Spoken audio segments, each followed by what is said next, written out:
could take us there. We could be aware of our existence that floats within the air. All we wanna find, just some peace of mind, just a space to consider our own good time. It's that gap that's lost, the price, pay the cost, and the choices we've made between both of us.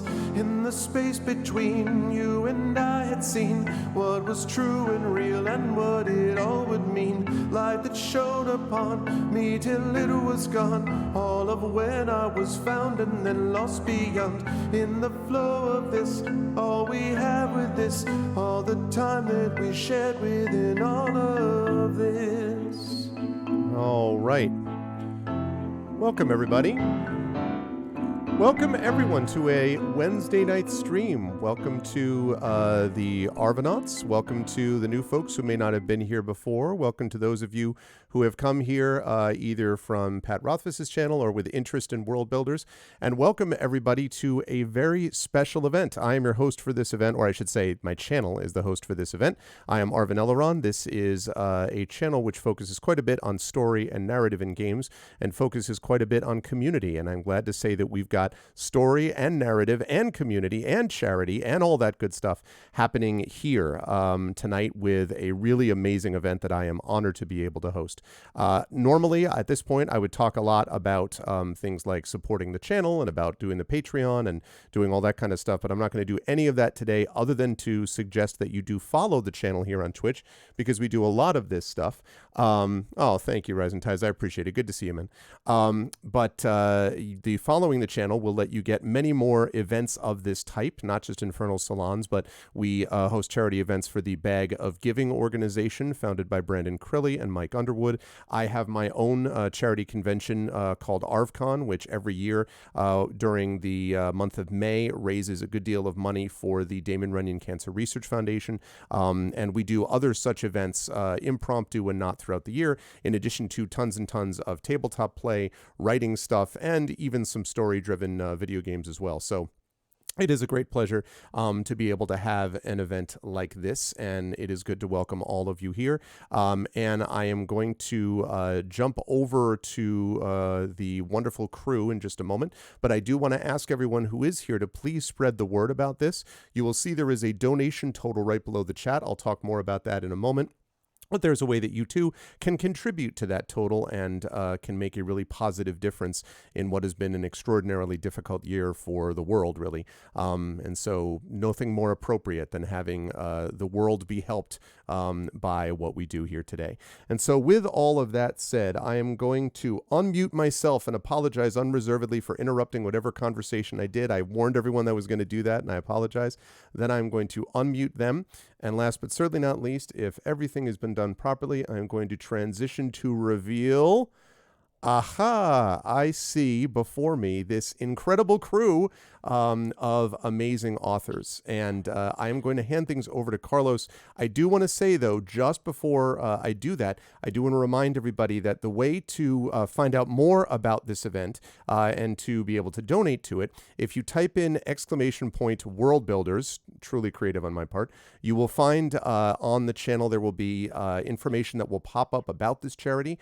Also, what will pop up is information about what link to go to so you can donate. Once you do that, if you are then able to donate to, if you're able to then DM me and let me know that you have done so and what the amount is, I will add to that total. You can DM me here on Twitch. Also, if you don't want your name to be said, you just want to donate, please still tell me that you donated, and I promise I will keep it anonymous, and then I will just add to that donation total. With that said, I'm now going to hand things over to the more than able Carlos Hernandez and C.S.E. Cooney. Carlos and Claire, please take it away.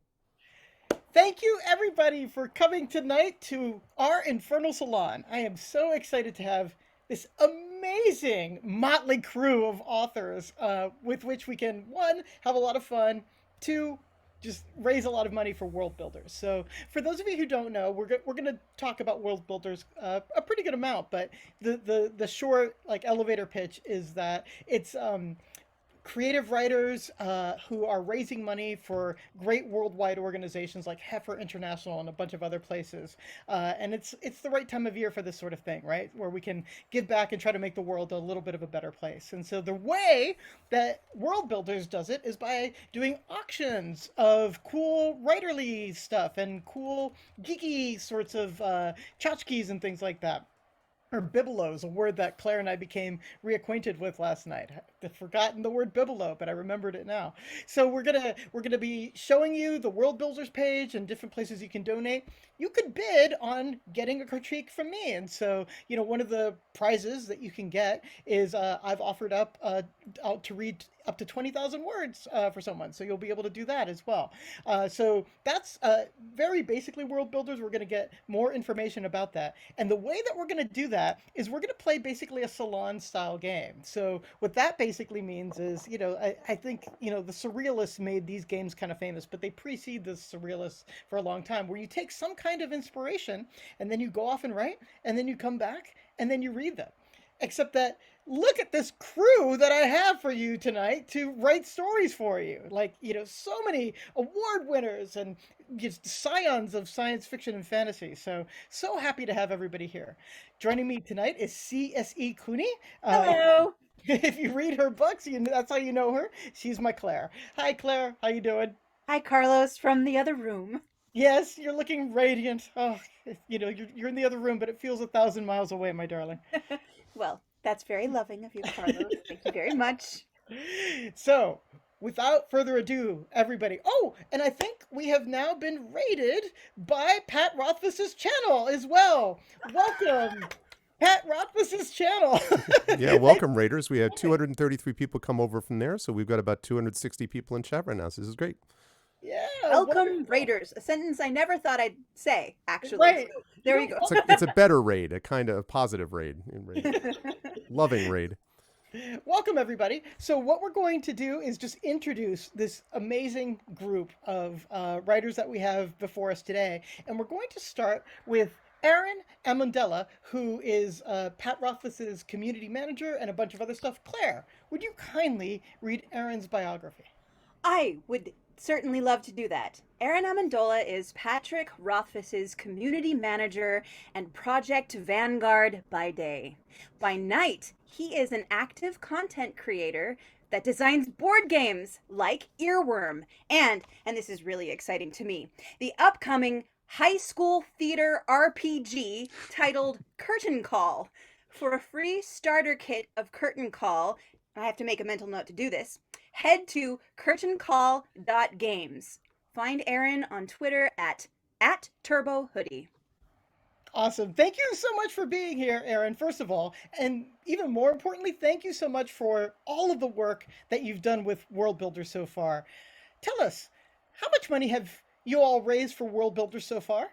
Oh goodness, let me just check. It's not like I've been checking all day, every day since we started this, but it looks like we are up to a grand total of $495,790, nearly $500,000. So that is absolutely huge. And I just have to say before we begin, Carlos, thank you so much. Claire, thank you so much for one, inviting me to stand among the titans of industry here on this stream, but also just for lending everyone your time and talent for a good cause.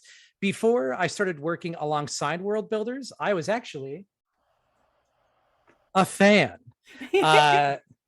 My wife and I began supporting World Builders years and years ago, and it's just serendipitous that I now get to work alongside them on this amazing event, and I am so excited about tonight. So thank you. Awesome. Great, perfect, wonderful. Thank you so much, Aaron.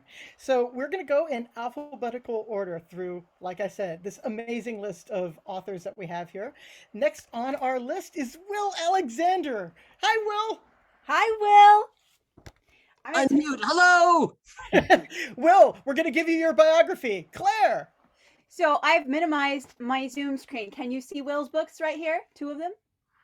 Pretty much. Oh, sorry, I have to go over to Zoom to see that. William Alexander is a National Book Award winning New York Times best-selling author of Unrealisms for Young Readers. His novels include Goblin Secrets, Ambassador, and A Properly Unhaunted Place. He studied theater and folklore at Oberlin, English at the University of Vermont, and creative writing at the Clarion Workshop. Now he teaches at Vermont College of Fine Arts program in writing for children and young adults. Will, we are so glad to have you here. I just want to say that, when I was gearing up to write Sal and Gabby to submit it, A Properly Unhaunted Place was one of my guidebooks. Like, it was one of the books I read to make sure that my humor was right, my tone was right, that I was hitting my mark. So thank you for that gift. Thank you for being here tonight. Thank you, Carlos, for the invite. And now my favorite thing is to imagine our protagonist just hanging out. Yes, it's a multiverse, so that could definitely happen. Awesome. Thank you so much, Will, for being here. Next, we have, from way in the future, Sarwat Chadha. Hi, Sarwat. Oh, he's up so late. We have an arc of his book, City of the Plague God, because Carlos got to blurb it. So I'm going to hold up the little arc that we have. Sarwat Chadha is a New York Times best-selling author of middle grade and young adult fiction who loves writing fantasy and adventure. A first-generation immigrant, Sarwat Chadha has spent a lifetime integrating the best of his Muslim heritage with the country of his birth. There have been tensions and celebrations, but he'd not wish it any other way. A lifelong gamer, he embraced his passion for the over-the-top adventure stories by swapping a 20-year career in engineering for a new one as a writer. That resulted in his first novel, Devil's Kiss, back in 2009. Since then, he has been published in dozens of languages, writing novels such as the Indian mythology-inspired Ash Mystery series and the Shadow Magic trilogy as Joshua Kahn. While he's traveled far and wide, he's most at home in London with his wife, 2 daughters, and an aloof cat. Sarwat, thank you so much for being here. My pleasure. It's like 1 o'clock in the morning, but if it's gaming, I'm up for it. That's right. We're going to wake you up with some infernal cards in just a second. Thank you for being here. Excellent. All right. So next on our list, we have Zig Zag Claiborne. Hello, Zig Zag. Hey, everybody. Claire. Zigzag Claiborne! I love him! Sorry, I'm professional. Zigzag Claiborne wishes he'd grown up with the powers of Charlie X, but without the Kirk confrontations. He's the author of The Brothers Jetstream Leviathan, Afro Puffs Are the Antennae of the Universe, Historical Inaccuracies, and Other Works, and is the 2021 Kresge Foundation Literary Fellow for Detroit. Woohoo! He grew up watching The Twilight Zone and considers himself a better person for it. That is so awesome. Zigzag, remind me, have you done one of these salons before? Once before, and it was so much fun. I think you might be the only one of our cadre here who has experience with this. So You're in for a treat, everybody. Thank you so much, Zigzag. Next on our list, Kwame Mbalia. Hi, Kwame. Kwame is a husband, father. He's particularly being a father right now. A husband, father, writer, a New York Times best-selling author, and a former pharmaceutical metrologist in that order. His debut middle-grade novel, Tristan Strong Punches a Hole in the Sky, was awarded a Coretta Scott King Author Honor. And it, along with the sequels, Tristan Strong Destroys the World and Tristan Strong Keeps Punching, is published by Rick Riordan Presents Disney Hyperion. He is the co-author of The Last Gate of the Emperor with Prince Joel McConnon from Scholastic Books, and the editor of Black Boy Joy, a middle-grade anthology from Delacorte, out August 3rd, which already happened. A Howard University graduate and a Midwesterner now in North Carolina, he survives on dad jokes and Cheez-Its. I have seen the Cheez-Its in action. I want everyone to know, like, this man is not kidding when he says he survives on Cheez-Its. He makes kids bring him Cheez-Its. I've seen them with the bag. Wait. I don't make the kids Oh yeah, bring me Cheez-Its. heavily imply that Cheez-Its should be brought. They place Cheez-Its at the altar of Kwame. I am so glad to have you here. I also know that you are a gamer too. We've talked about gaming and maybe going to Gen Con at some time, whatever. I also just want to tell everybody in the chat that Kwame is, and I'm not exaggerating, he is the worst player at Among Us that you can ever possibly play with. So if you ever want to twist somebody's head around, get Kwame into your game. That is such a low blow. That was so uncalled for.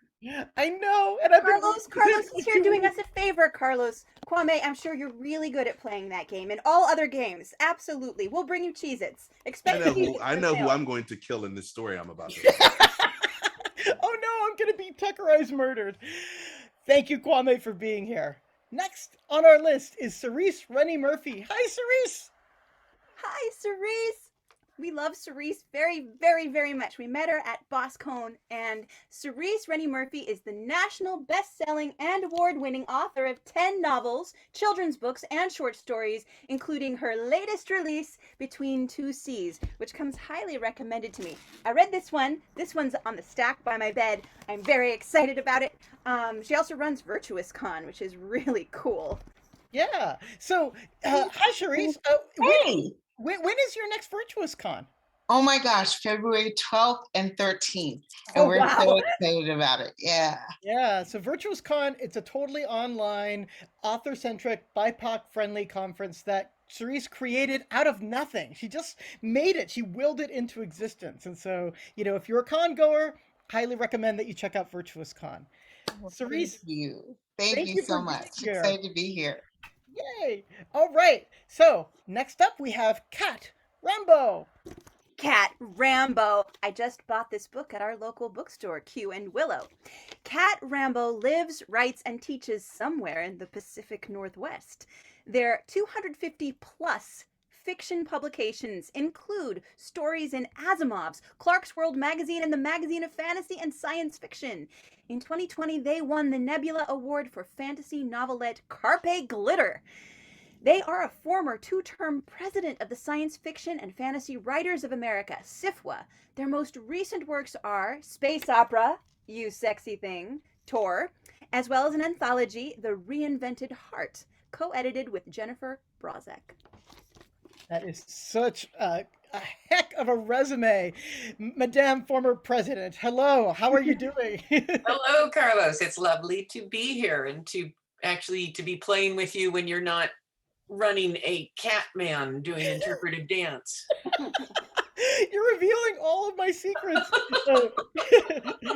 So Cat, ironically, does not play a cat in our science fiction game that we play on this channel. I'm the one who's playing the cat. So we game together, and Cat. I'm just now remembering that you played an early iteration of this too. Like you and Fran actually have played way back. Yeah. Way back. Yeah. So the cards are still the same. So it would be interesting to see which cards you draw. Thank you so much for being here tonight with us. Yay! Delighted.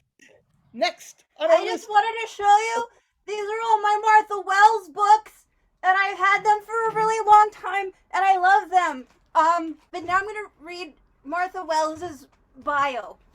Martha Wells has been a science fiction fantasy writer since her first fantasy novel was published in 1993, and her works include The Books of the Raxura, The Death of the Necromancer, The Fall of Isle trilogy, The Murderbot Diaries, media tie-in fiction for Star Wars, I don't have that, Stargate, Atlantis and Magic the Gathering, as well as short fiction, YA novels, and non-fiction. She has won Nebula Awards, Hugo Awards, and Locus Awards, and her work has appeared on the Philip K. Dick Award Ballot, the BSFA Award Ballot, the USA Today Bestseller List, and the New York Times Bestseller List. Her books have been published in 22 languages.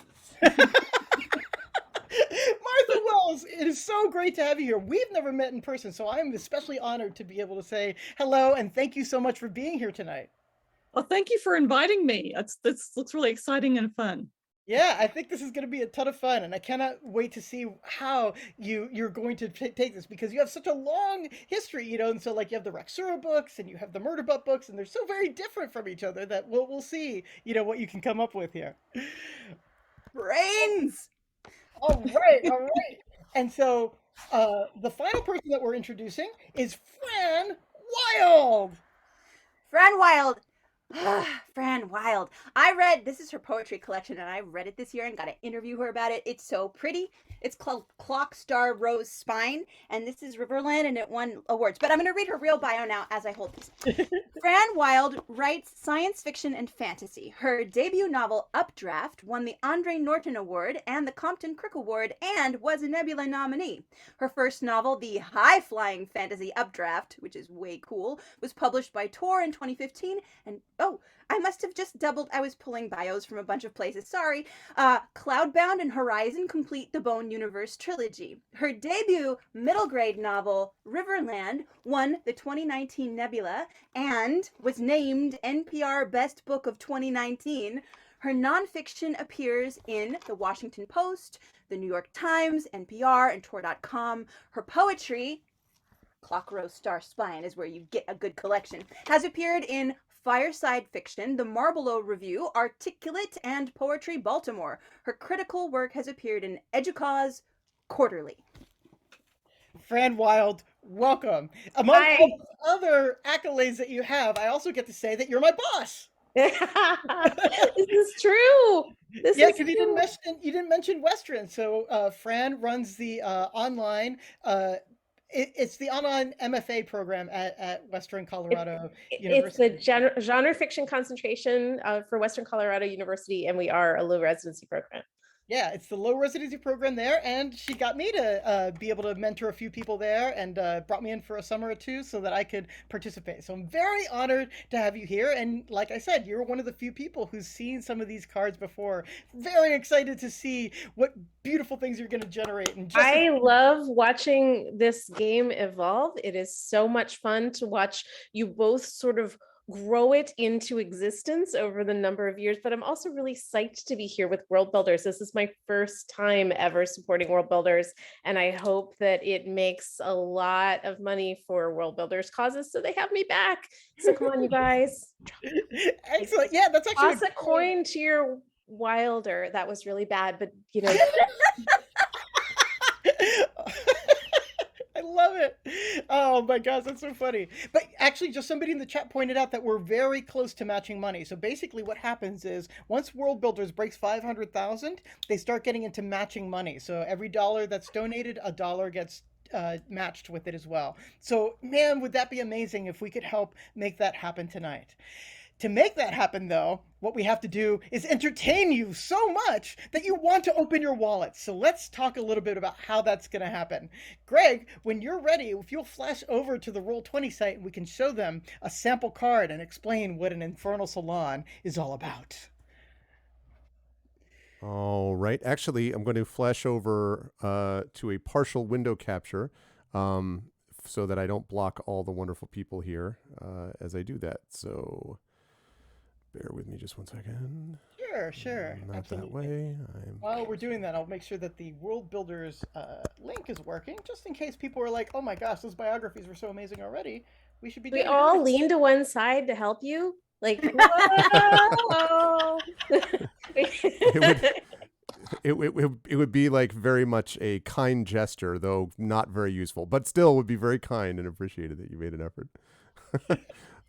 We're getting Roll20 up, right, so that we can draw cards for them. Is that correct? Yeah, that's right. That's what I'm doing. Yep. Well, I just have physical cards that I can just hold up and show how beautiful they are in the flesh. Okay. Or the paper, I suppose. All right, so everybody focus in that window. Like, squint at Claire. Look at my window, everyone. I've got the goods. Okay, so I'm going to run this window capture along the bottom of the screen. So I will cut the bottom two rows off, but only temporarily. When you start putting cards up, I'll move it around, Carlos. So I'm going to transition over now. So what you see in front of you is a piece of parchment, or that's what it looks like, on the bottom of the screen. So now, as you pull out cards, I should be able to adjust that, Carlos, and move them around. Okay. Yeah, so yeah, just I want to make sure that it's big enough so that people can see things, because like right now I don't see the card that I have drawn there. I don't So, see the. I don't have the card up on my Roll20 screen. yeah, so hold on just a second. We'll make sure this technical difficulty gets resolved here. And Do you want me to explain? There we go. how you I see it. I see resolve, it. or you're good? great. I see it. Lovely. Great. So, everybody, this is an infernal card. There we go. It's scrolling there. This card, yeah, I'll put it down a little bit lower so we can just see it a little bit better in this area here. This card is part of the 70 card deck of the game that Claire and I are developing that is called Negocios Infernales. Infernal Negotiations. We're going to talk a little bit more about the game later, but all you really need to know for right now is that the game, sort of like in the way that Mysterium works or an improv game works, where you just sort of like pick something out of your pocket and use it as inspiration, we have a deck of cards that we use for checking all the successes and failures while you're playing the game. But what we found is that this is actually really good for writers as well, because the cards are kind of like macabre and interesting and what the heck is going on in these scenes. What we found is that people can use these cards to get their juices flowing and get some creative writing done. So you take a look at a card like this. It says on it, just in case you can't read it, how many have died by friendly knives? A question for the ages, right? But here you see, doctors working, black dog in the corner looking on ominously, and surrounded by the suit, so like every border is the suit, but it's this very sort of like heart and blood vessel kind of thing. What we're going to do is we're going to ask each of these writers to get us one. I just saw the chat there. Did they're macabre? No. So yes, they're macabre. We're going to ask every writer, how many cards do you want? A number between 1 and 3. And what we're going to say is like, you can use any little bit of any card. You can use any combination of elements. You can use just the words. You can use just the imagery, just like one little corner of one little card, or the whole gestalt. Whatever combination you want, you can use to inspire you. So like, this is just a sample card. I'm going to discard it in just a moment. Each writer is going to have a chance to draw cards, get inspired, and then when everybody has their cards, we're going to set a timer for 30 minutes. They get to write. We're going to tell you about Worldbuilders and a bunch of other stuff. And then we get to sit back, get cozy, and listen to some of the best writers in SFF show us what they came up with in that 30 minutes time. Okay, panelists, do you have any questions for me? That's a resounding Stunned no. silence. Just like, what have we done? Exactly. Excellent. That's just the way I like it. Can I write a story entirely in brackets? Like, smart stuff goes here. That's right. Poignant ending here. And then ... the end. Yeah. That would be hilarious, though. Fran, you're totally allowed to do that. That's like the natural writing process.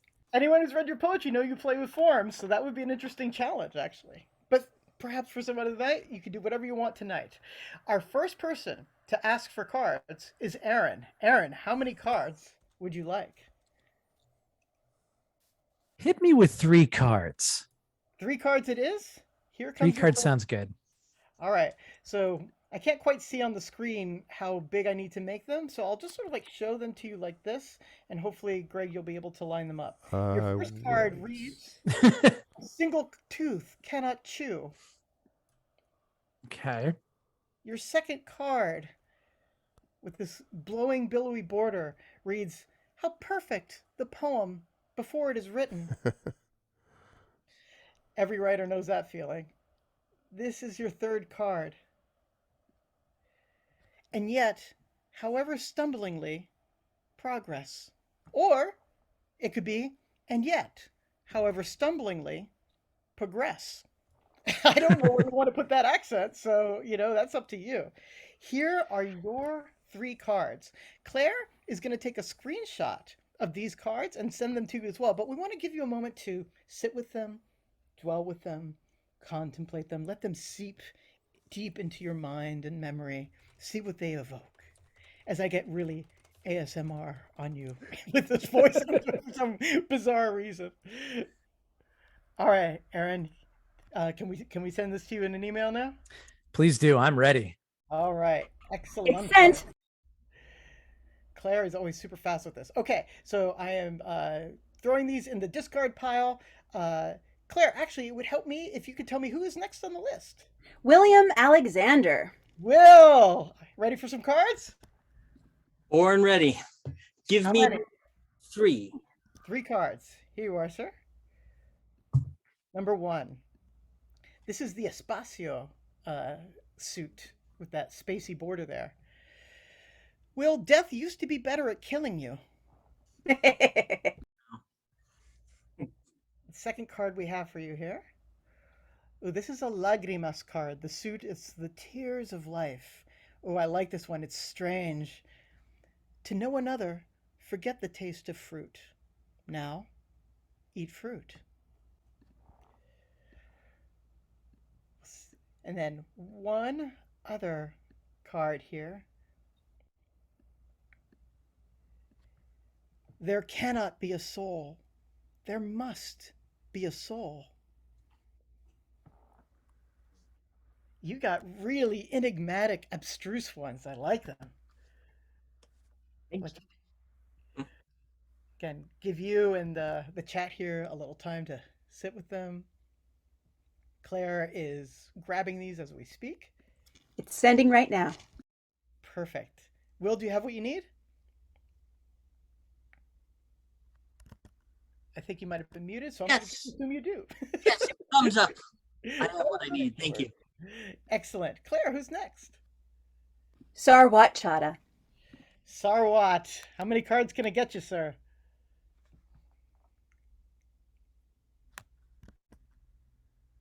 Oh, I think you hold up a 1 finger. Is that right? 1 card. All right. Big money here. 1 card. Let's see what fate has bestowed upon you. I feel like this is a really good card for you. Sarwat, murder for order. For murder, for order, for murder, for order. Just loop and loop and loop and loop. Murder for order is your card. I feel like you're going to do a lot with this. If you finish a novel tonight based on this card, I want to be in the acknowledgments, okay? Claire, are you grabbing this? You got it? It's sent, no worries. Excellent. And Sarwat, you gave me the thumbs up. I think you are ready to go. Thank you, sir. All right. Who's next? Ziggy! Zigzag Claiborne. Ziggin and zaggin. How many cards do you want? Let's go with 2. 2 cards. They will just form a poetical dyad between them. So the first half of your poetical dyad is, even soup can kill you. Second card here.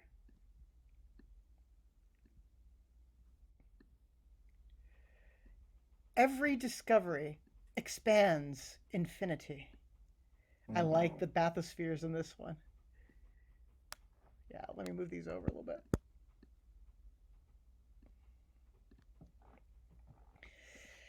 That is an unlikely pairing. Very unlikely. We're about to have some fun with that. Awesome. Do you have what you need, Zigzag? I do. Claire, do you have what you need? I'm just gonna, yeah, it just sent. I just wanted to make sure I couldn't hear the thing sound, but I just heard it. Perfect. All right. Claire, who's next? After Zigzag is Kwame. Kwame, how many cards can I get you? Let me get you know what? We're going strong here. Let me get 1 card. I like it. I like it. Here it comes. 1 big old card. Oh, yes. You know, morality rots faster than shrouds. Morality rots faster than shrouds. This card is full of little details, so that's going to be a fun one to examine. See you concentrating there, Kwame. Do you have what you need? Thumbs are up. Claire is grabbing and sending. She's ready as well. All right, here we go. Who's next, Claire? Cerise Rennie Murphy. Cerise. Give me 2. Oh, okay. I saw you hold up your hands. I was like, you want 10? Yes, all the cards, all of them. All right, two cards. Here we go. Oh, well, thrones make children of us all. Ooh. Your second card. Ooh, you got a double match. Both of these are the Rayos suit, or the spark of life. Lightning cards for Cerise. That makes perfect sense. Yeah, I'll make it a little smaller so I can. And then the second card says, live long enough for better stars. Ooh. I like that we got a suit match on this one. Thrones make children of us all. Live long enough for better stars. Interesting. Let you sip that for a second. Do you have what you need, Cerise? I do. Excellente. All right. Clara, you have grabbed and sent? I just heard it send. Thank you. Perfect. Clearing the cards now. And Claire, who's next? Cat Rambo. Cat. I know you're ready. We'll take 2 cards, please. 2 cards. Side by side. One after the other. Ooh, a Lagrimas card to start us off. The Tears of Life. Oh, missed the corner here. Sorry. Making it big. After the world ends, you won't mind rainy days. That's your first card there. Second card. Yes. Shields only delay the inevitable. Shields? Shields, that's right. Oh. Shields Right. only delay the inevitable. You've got the bones of life, or the Wesso deck, or I'm sorry, the Wesso suit on the right-hand side, Lagrimas on the right there. All Is that right. something you can work with there? Yep, I am good. Excellent. Claire, do you have what you need? I haven't heard it send yet, but it should be on its way. Martha Wells is next. Okay. And it just sent, yeah. Great. Clearing now. Martha, how many cards would you like? I'd like 3. 3 cards. Here we go. First card.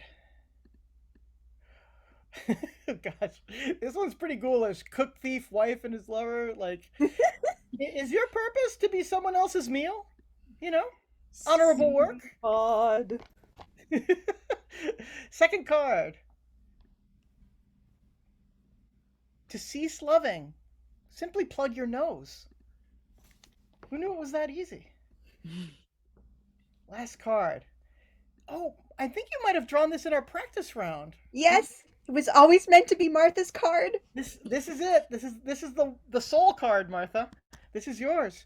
No clarity without enemies. Oh, cool. This will be interesting.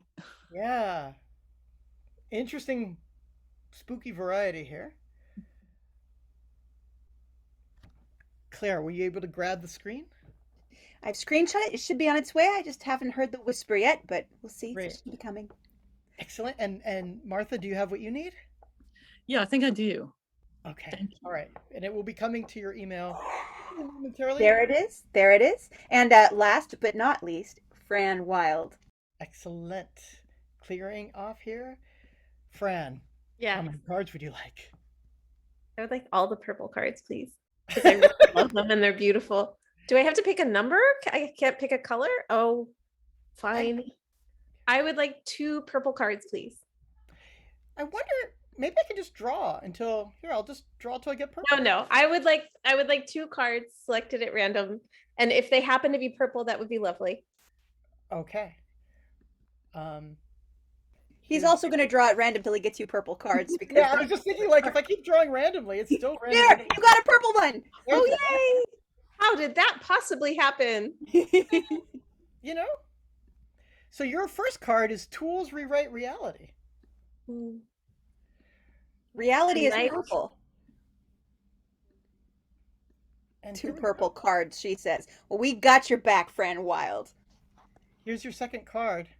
I like this one too, because somebody's emptying a chamber pot. All actions are chains I mean, I don't know if it's a chamber pot. It could just be bad soup, but it does cause a chain reaction, and all actions Soup can chains. kill you, you know. Yeah, exactly. Here are your 2 cards. Tools regret reality. All actions are chains. Thank you so much. These are beautiful cards. I captured them and they should be on their way. Awesome. Great. And Fran, have you contemplated enough? You think you have a sense of where you're going? Yes. Okay. All right. Well, folks, that's it. It's time to start the timers. So, please, everyone, start your own timer so that you don't get caught up in the magic of creation. Yeah, and so 30 minutes starting now. Awesome. Waiting for those thumbs up there, and yeah. In the meantime, I haven't been able to monitor the chat or anything. I don't know if there's anything I need to know. Those of you who've been reading the chat. They look clear. Cat Rambo says no pressure, no pressure, no pressure at all. You'll be great. No.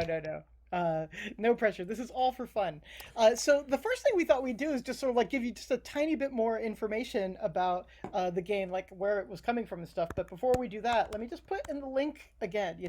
You're about to hear magic happen with these great authors. So this is a great time to say, hey, I'm getting a little entertainment. Let me help the world a little bit at the same time by making a donation to Worldbuilders. So this is Pat Rothfuss's specific page on Worldbuilders that you'd be donating to, and I think there are good reasons to donate to Pat's page specifically. So donating to Worldbuilders in general, great idea, but donating to Pat's page gets you not only benefits that will help the entire world, but you also get, if we can break $333,333 and $333,333. It's not easy to say. What Pat is going to do is he's going to read the prologue and the first chapter of book 3 of the Kingkiller Chronicles. Hey, Carlos, before you go on, can I, chat is very insistent upon wanting a card so that they can do this. So just before you go on, I want to make sure they have almost 30 minutes, Sure thing. So let me head back over here. I'll just need to clear. Sorry, I figured before you go on with that other stuff. Yeah. So let me. And as you're doing that, we are up to $70 so far on the Worldbuilders donation total. So please, folks, jump in with that. ! Worldbuilders will give you links to do more of what Carlos is talking about. Right. Okay, so chat, I'm going to need your help here. When I'm talking to an individual author, we can sort of commune our auras and, align our thinking in a way that, makes the card draw very individual. But, with a chat, we've really got to, center ourselves and concentrate. So I need everybody in chat to focus on the right card, the card that is going to be perfect for everyone in the chat. All right. So we're going to draw a card, and then however you want to participate, have a good time with it. And, if you're not somebody who writes normally, you can draw, you can make whatever you want to make. Any kind of creation inspired by this is great. So chat, you ready? Focus and relax and focus and relax and focus and relax. I'll go ahead. I'll screen cap it as well. You all can probably screen cap it for yourselves, but I'll put it up on Twitter under C.S.E. Cooney if you want that to be, something you don't have to do for yourself. Chat, this is what your psyches told me collectively. Collectively, you communicated to me that ruins are ruins for a reason. Oh, that's good stuff. Look at that softball, chat. Look at that softball. Yeah. Ruins are ruins for a reason.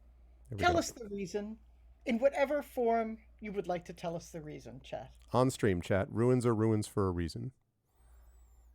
All right. I can just leave that up there. Chat, let's do this. Come on, you can do it. That's right. Okay, thank you. Sorry for the interruption.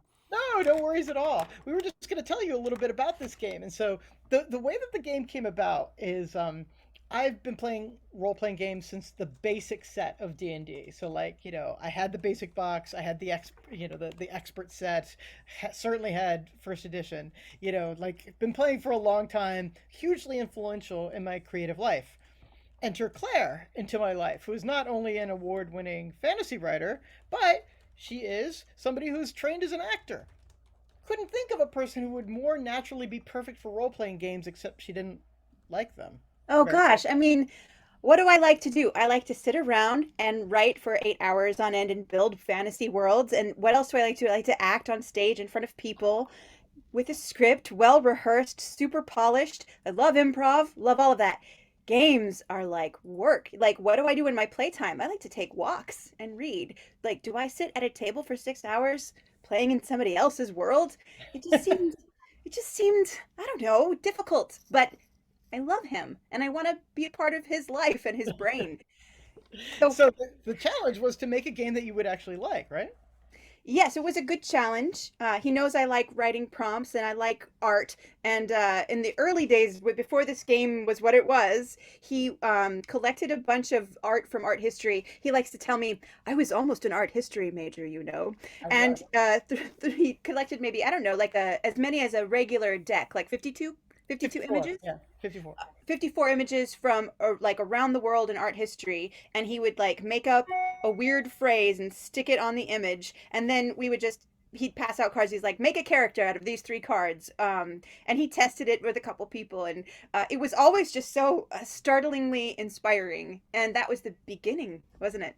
That was, and they were always kind of inspiring. But then we hired an artist, Beck Hudson, who is a friend of Claire's, longstanding, had done artwork before her, and Beck is a tattoo artist, and she broke her arm during the pandemic. And one thing I didn't know before this is that tattoo artists actually need 2 hands to do their art because something has to stabilize, and it makes sense when you think about it. But when she broke her arm, here it was, the pandemic, and she couldn't do that. But she could draw with 1 hand. She just couldn't do her tattoo work. So it was the perfect timing for us, I mean, it sounds terrible. It's like, oh, sorry you fell off a horse, but that's great for us, But because it's symbiotic, mutually beneficial. There was no parasite action happening. Exactly. So like it was a beautiful conjunction that happened. And so we were able to get all of this magical, amazing art thanks to Beck, who worked tirelessly to make all of these wonderful images and did all the hand lettering and all of this great stuff. So it was super wonderful. And so it's a whole role-playing game, but there are no dice or anything. All you're doing is drawing cards. And so on your character sheet, you're going to have 4 of these cards with 4 different suits. You draw a card. If you match the suit, things go your way. If you don't match the suit, things go to pot, and you have to describe it either way. And that's basically the whole game. We've broken it up into sections into like character making and relationship making, world building, generating the plot. We have different sections for the game where you in a very systematic way have sort of like a day 0 to establish everything, and then the role play section where you let the chaos fly. But that's basically the game, and we are looking forward to releasing it in 2022. I guess we're going to run a Kickstarter, and then hopefully that will be funded fast, and then we will have a game in the world, So if people are interested in learning more about the game, you can follow the link there so that you can sign up for Kickstarter notifications. We're not going live for months and months yet. It's still a ways off because we're working hard on playtesting and getting it really ready for showtime here. That's one of the things that we're doing now, finalizing the rule book, and we're going to be at a PAX Unplugged actually this coming weekend too. So if any of you are in the Philly area or you're headed to PAX Unplugged, come say hi to us. We're going to be in the unpub section. So come demo our game with us. Yeah, Carlos, exactly. I wanted to just back up. So that's Negocios Infernalis in a very small nutshell. But do they know who Carlos Hernandez is my question. And before I get into that, Carlos, is there anything else you would like to say about Negocios Infernalis? No, I think I'm good right now. Okay, great. I wanted to introduce Carlos because we introduced all of our fine writers, but Carlos and I didn't quite. Well, hi, I'm Claire. I'm Carlos, but I would like to introduce you to Carlos because, reader, I married him, and I like to talk about him. So I'm just going to go ahead and give you his bio so that you know that if if you back Worldbuilders under Carlos's link, which I think It's in the chat. It's in the chat. Yeah. So he is going to read 20,000 of your words, which is like up to a novella, right? A novella length work or less, several short stories, a few chapters of your novel to critique it. And I met him in 2014, got to know him better in 2015, and ever since then, my own writing, because I was his friend first and then more than his friend and now married him, has gotten a lot better. Just to be living with a PhD, a professor of creative writing, and an award-winning author is really good for one's writing on a sentence level. And he could do that for you. It's so great. Okay, so I'm going to read you his bio officially. New York Times best-selling author Carlos Hernandez wrote the critically acclaimed, forgot my stack, short story collection, The Assimilated Cuban's Guide to Quantum Santeria, the novel, Sal and Gabby Break the Universe, which won the 2020 Pura Belpré Award, and its sequel, with an AI toilet, Sal and Gabby Fix the Universe. He likes to say, shh, don't tell it's a secret. They really just break it some more. But, that's debatable. You have to read to find if you agree with it. He's also written dozens of short stories, poems, and works of drama, usually in the SFF mode. This year, Cursed Carnival and Other Calamities came out with all the Rick Riordan Presents authors to the date, including Kwame Mabalia and Sarwat Chadha here with us tonight. So this is a really great present, actually, because it has all of these amazing authors in the Rick Riordan Presents series, and I would recommend it. Carlos earned his PhD in English with an emphasis in creative writing from Binghamton University, and as well as a visiting professor of English at Western Colorado University, he is a professor of English at the City University of New York, where he teaches composition, creative writing, science fiction, and other courses at BMCC. I have to say that these years of pandemic, I've been eavesdropping on all of his courses, and he's so great. He's a great teacher. He's great with students. And again, if you want to support Worldbuilders through his page and get those 20,000 words of yours critiqued by him, you could not do better. At the CUNY Graduate Center, Carlos teaches in the Interactive Technology and Pedagogy program, i.e. he teaches teachers how to teach, where his academic interests have centered around game-based learning in post-secondary environments, which has led him to work extensively in game writing and game design. He has served as lead writer and a game designer on the CRPG Merryweather, and as a writer and designer for the installation art of Merry Miss, and as a literary curator on the Apple Arcade game Dear Reader, among other video games. As a co-founder of the CUNY Games Network and of the Board Game Designers Group of New York, he's contributed to the development of many board and card games, both educational and commercial. That's my Carlos. My gosh, Claire, you read the long bio. Yeah, well, I had to pull bios off the internet and nobody stopped me. He's one of the 4 stars of the award-winning Esper Genesis campaign players, currently playing Ludicrous Sleepwell, dramatically spectacular pioneer player of, stage and screen. Anyway, sorry. Yeah, we like to make his bio even longer. I could tell you things about Carlos Hernandez. I could. Stop it. Okay, enough. There's a reason for this bio, and the reason for this bio is to hopefully up those bids, to help Worldbuilders, and it would be an honor and a pleasure to read your work. So if you're a writer and want to just have somebody, really help talk to you about your work and hopefully, get it to a point where you're really feeling great about it, I would love to be that person. We'll Zoom, we'll talk, I'll ask you questions, you'll give me answers, it'll be a great time. So yeah, just saying, and oh my gosh, less than 250 before they get matching monies. Everybody. Yeah, you can do it. You can do it, Twitch. Yeah, we're up to 142 ourselves. So let's keep it going, folks. If we got that 250, then we could be the kingmakers, if you will, the ones who made Worldbuilders what it was. No, but we could be a big part of it. That's the important part, Right. Absolutely. I also want to tell you, about Claire. I want to tell you that I live with a genius, and that, for all that she was extolling me, like, she won, the World Fantasy Award for Bone Swans, this collection, and she also won my heart with this. She read me every story in Bone Swans over Skype when we were becoming friends, and it was just one of the most beautiful experiences of my life, and it literally won my heart. So Claire is an amazing writer. She is the writer of Desdemona in the Deep, which you may remember from last year. She has 2 books coming out next year because she's indefatigable and unstoppable.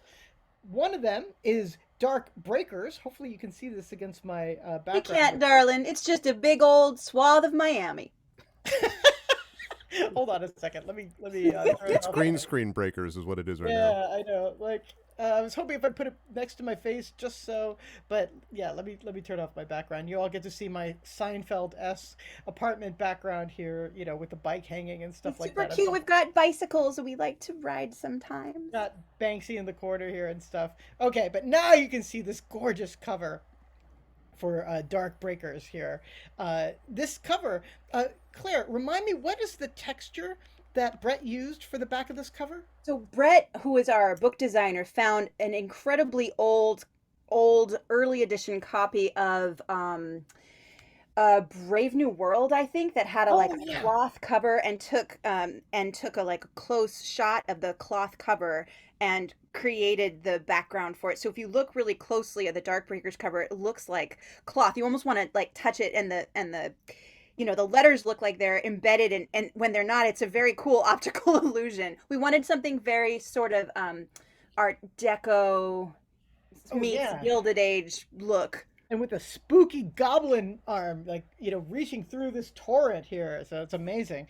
And then she has this book, people, Saint Death's Daughter. This is one of the best things I've ever put in my head. And I'm not just saying that because she's my wife. I literally told you she won my heart with her writing. But this is her magnum opus, to date at least, because it is this incredible work of years and years, and it is just magical. It is just absolutely magical. And so I just want to tell you that Claire has 2 books coming out next year, and she's a genius, and she gave me a very long bio, and now I feel like I need to pull up her bio that is really long too. No, it's cool. Let's skip that part and get right into the incredible stuff that Worldbuilders has done. We got a couple of their personal stories, and we would love to read them to you.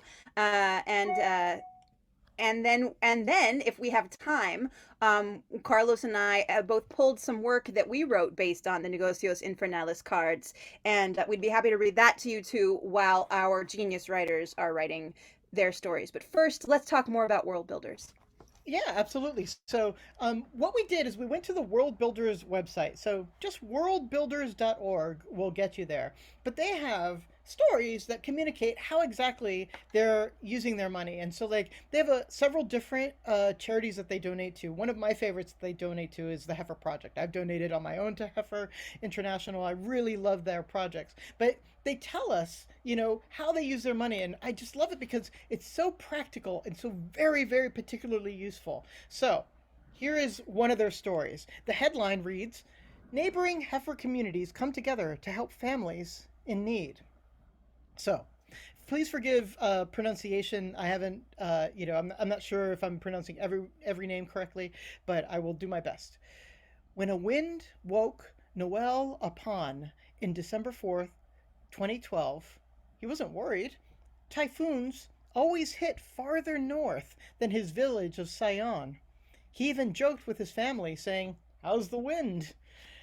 7 hours later, upon his wife Rosalind, their 2 children, and over 400 other families already involved with heifer projects had been hit by Typhoon Bafha, losing homes and livestock. Word of the damage reached neighboring heifer communities, and in just 10 days, Heifer was able to provide each family with corrugated iron roofing, 100 pounds of rice, dried fish, canned goods, and instant coffee. Heifer, thank you for remembering the coffee. My gosh. All the supplies came from neighboring communities. Upon and his family lived in a tent and under tarps until December 26th. He and his brothers were able to save about 75% of the wood and other materials from his home. Shortly after the storm, his sow had 2 piglets. Upon sold them and used the money to buy material and rebuild his family's home. He saved the rest to pay for his children's schooling. Upon has started working again on his rice farm and as a motorcycle taxi driver. And though his future is not yet secure, he still has a pig.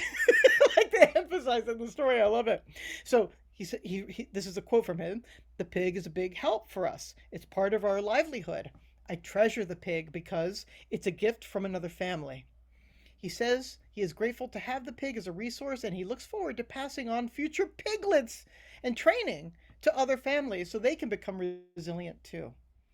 I mean, to me, it's just like, that is just such a very particular, useful kind of good that this charity does. It really, I really quite love it, so it's an honor to be able to support this charity doing this very practical kind of work. We have one more story for you from Worldbuilders, but there are many stories on the Worldbuilders website. So if you want to read more about it, please go ye forth and read. Ruth Dewu is part of a tree planting committee in Chipande Village in western Malawi. She and other members of the committee have been planting fast-growing Senna siamia trees that can be tapped for firewood and building materials after only 5 years. They need to patrol the field day and night, keeping it weeded, but also making sure the trees, a precious commodity, aren't stolen. Southeast of Chipande in Gideon Village, Sharon Nakoma uses a bucket and wooden wedges to craft a portable stove in about 10 minutes. I learned to work extra hard for my parents, she says, because without sweat, you won't gain anything. Introduced during the Kasungu Heifer Project, the stoves, which sell for 800 kwacha, about $6, have been distributed to every family in Gideon, as well as leaders in neighboring villages. The women carry the 15-pound, pumpkin-sized stoves on their heads. In addition to providing Nakoma a steady source of income, the portable clay stoves are much safer to use than a traditional fire because they are contained.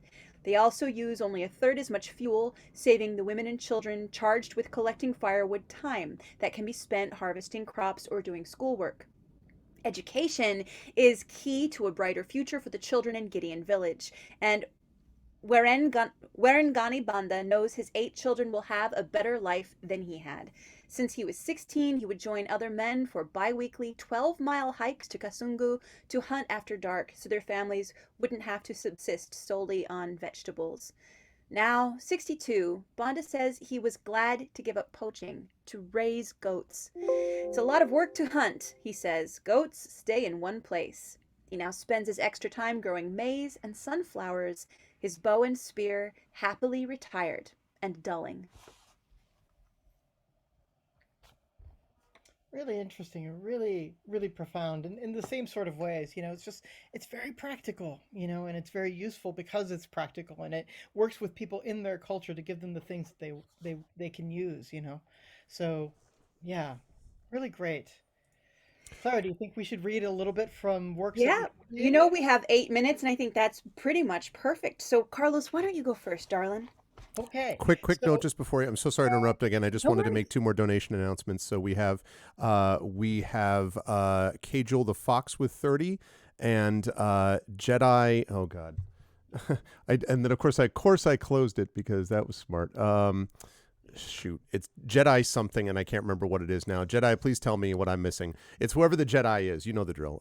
With another $30. So we're now up to over 200. There we go.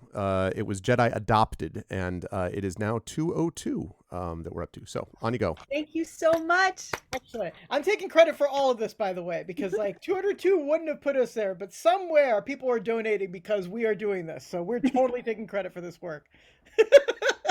Awesome. Congratulations. Thank you, everybody, for your donations. And they've matched it. They hit it. They hit the right. Fabulous. Wonderful. Right. So, we have a couple of minutes, and so just to sort of show you, Claire and I have been using these cards a lot in order to uh, basically be able to generate more creative work. And so we've written poetry, we've written stories together. We've actually had 3 different stories published. So Claire had a story in Uncanny magazine. Claire, do you want to give the title of that?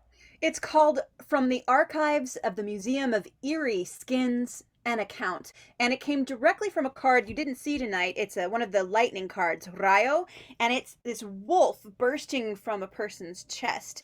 And our prompt that time was we each drew a card and then we'd each ask the other person a question to prompt them. And Carlos took one look at this card and asked me, who is hunting the wolf caster? So I wrote a story from the archives of the Museum of Eerie Skins, an account, and really it got snatched up by Uncanny Magazine. Oh, I think it was the first place I submitted it to. Yeah, they loved it. So we did that one. And then we had a couple of stories that we co wrote together. It's something that, our relationship actually started that way. We co wrote a story that was published in Clockwork Phoenix 5. Thank you, Clockwork Phoenix 5. And we hadn't collaborated on a story since.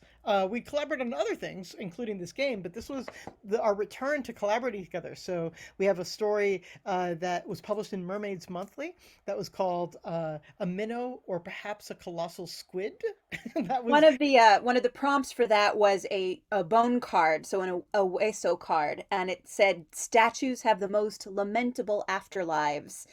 But we also got several lagrimas cards, the kind of the mermaidy sea-like cards, and that really inspired us for this story. Carlos, tell them what our basic premise is. Yeah, our basic premise was imagine mermaids that are bigger than blue whales.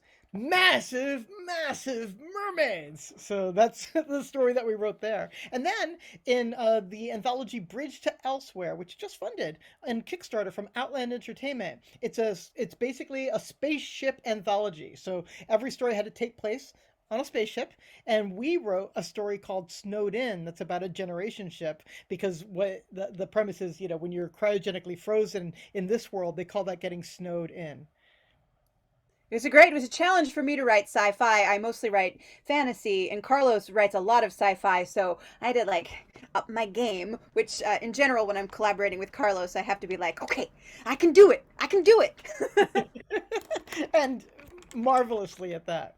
So we've also written poetry, and this poem that I'm going to read you now is going to be for an upcoming issue of the Deadlands. So if you haven't checked out the Deadlands, also recommend that. Spooky horror magazine, brand new this year, and they accept poetry as well as fiction. And essays. And essays. All about the underworld, basically. Yeah. Not necessarily horror, but they would probably accept it. This poem definitely is about as horror as I get, and it is called On the Mobius. I won't resist. I know I can't. I'm statue still. I'm scentless. Take a whiff. There's nothing left of mind or fear or promises. I'm statue still. Of scent bereft. I'm sea glass tumbled smooth by salt. I don't mind fear. It promises to come and go and go and come and go. I'm sea glass, yes, still new, still sharp. I hate my edge. I need more time to come and go and go and come and go on the Mobius, the dead and living ride. I hate my edge. There was a time I loved to kill and eat, but on the Mobius, the dead and living ride, I feast upon myself in time and love it. Love to kill and eat the molecules over which I rule. I feed upon myself, for time has taken all my sovereignty. The molecules over which I ruled, they severed all their bonds with me, and all my former sovereignty. I wish that none of it remained. Sever all your bonds with me. I scream to nothing, voicelessly. I wish that none of me remained. Wherefore this helpless qualia? I scream, and nothing voicelessly replies, its voice a cavern's hush. Wherefore this helpless qualia? An echo? No, the wish for one. I am become a cavern's hush. I won't resist. I know I can't. An echo of myself? I wish. Take a whiff. There's too much left. I just love it so much. Thank you, Claire. I think we have time for you to read your poem. Okay, well, I was neck deep in edits for Saint Death's Daughter when we had the salon that this came from, the Infernal Salon. So all I could think of was my main character as an old woman and wanted to write a poem about her. So it's called Memoirs of a Necromancer. When she was young, blood was her mother tongue, was the milk she lapped of her own flayed wrist, her first kiss. But what she'd labeled love was only needle's end, and what her beating heart pumped out, her only friend. But there, one learns, one grows, one learns a dagger's but a braggart's calling card. One learns to be less hard, to hold the scarred flesh dearer as it wrinkles, grays, and fades, as the days spin out in graves and shades, and every smudged thing comes clearer. Her vocation was, alas, just that, nothing she could help but do. Though every place she fled to first reviled, then exiled her, always the same, even barefoot in her rags, she could not cease her arcane practices, nor bite a tongue best held when asked the nature of her work. Unnatural, she'd answer, ever practical, or preternatural, if you'd prefer, but certainly inscrutable. All told, if you must know, I raise the dead, and speak to ghosts, solve crimes long past the time a case goes cold, right wrongs, avenge or lustrate spirits, lay fiends, ameliorate the gods.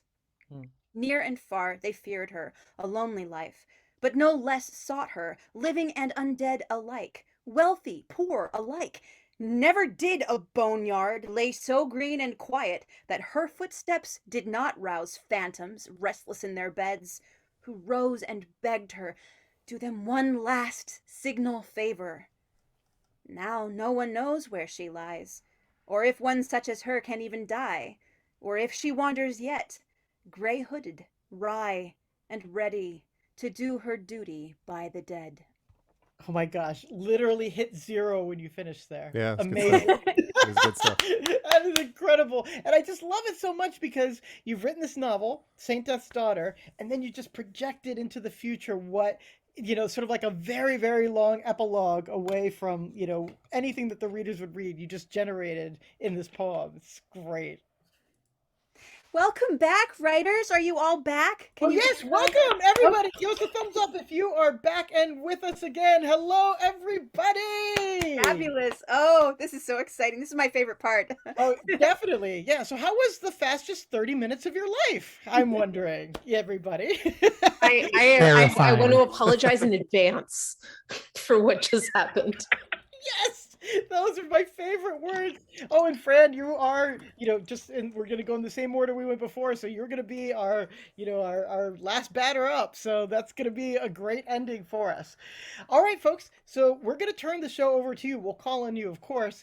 And, chat, I hope you're ready to see what everybody came up with. So Claire, I'll just ask you just to lead people in because I think you have the order most quickly available to you. I will have the order very quickly in just 1 second. Now that I know that that's my job, I'll just pull it up. No worries. We definitely know that Aaron is first. So yes, Aaron, you're first, Aaron.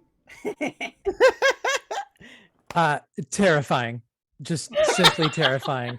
That 30 minutes lasted like a sneeze. I don't even know what happened. Okay, all right. Do we just go? You just go, man. All right.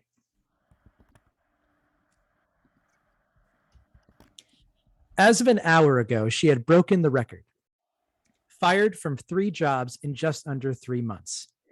There was the smelting fire at the oxygen tent, the accidental resuscitation at the cryolabs, and just recently the keyboard error at the clerical office.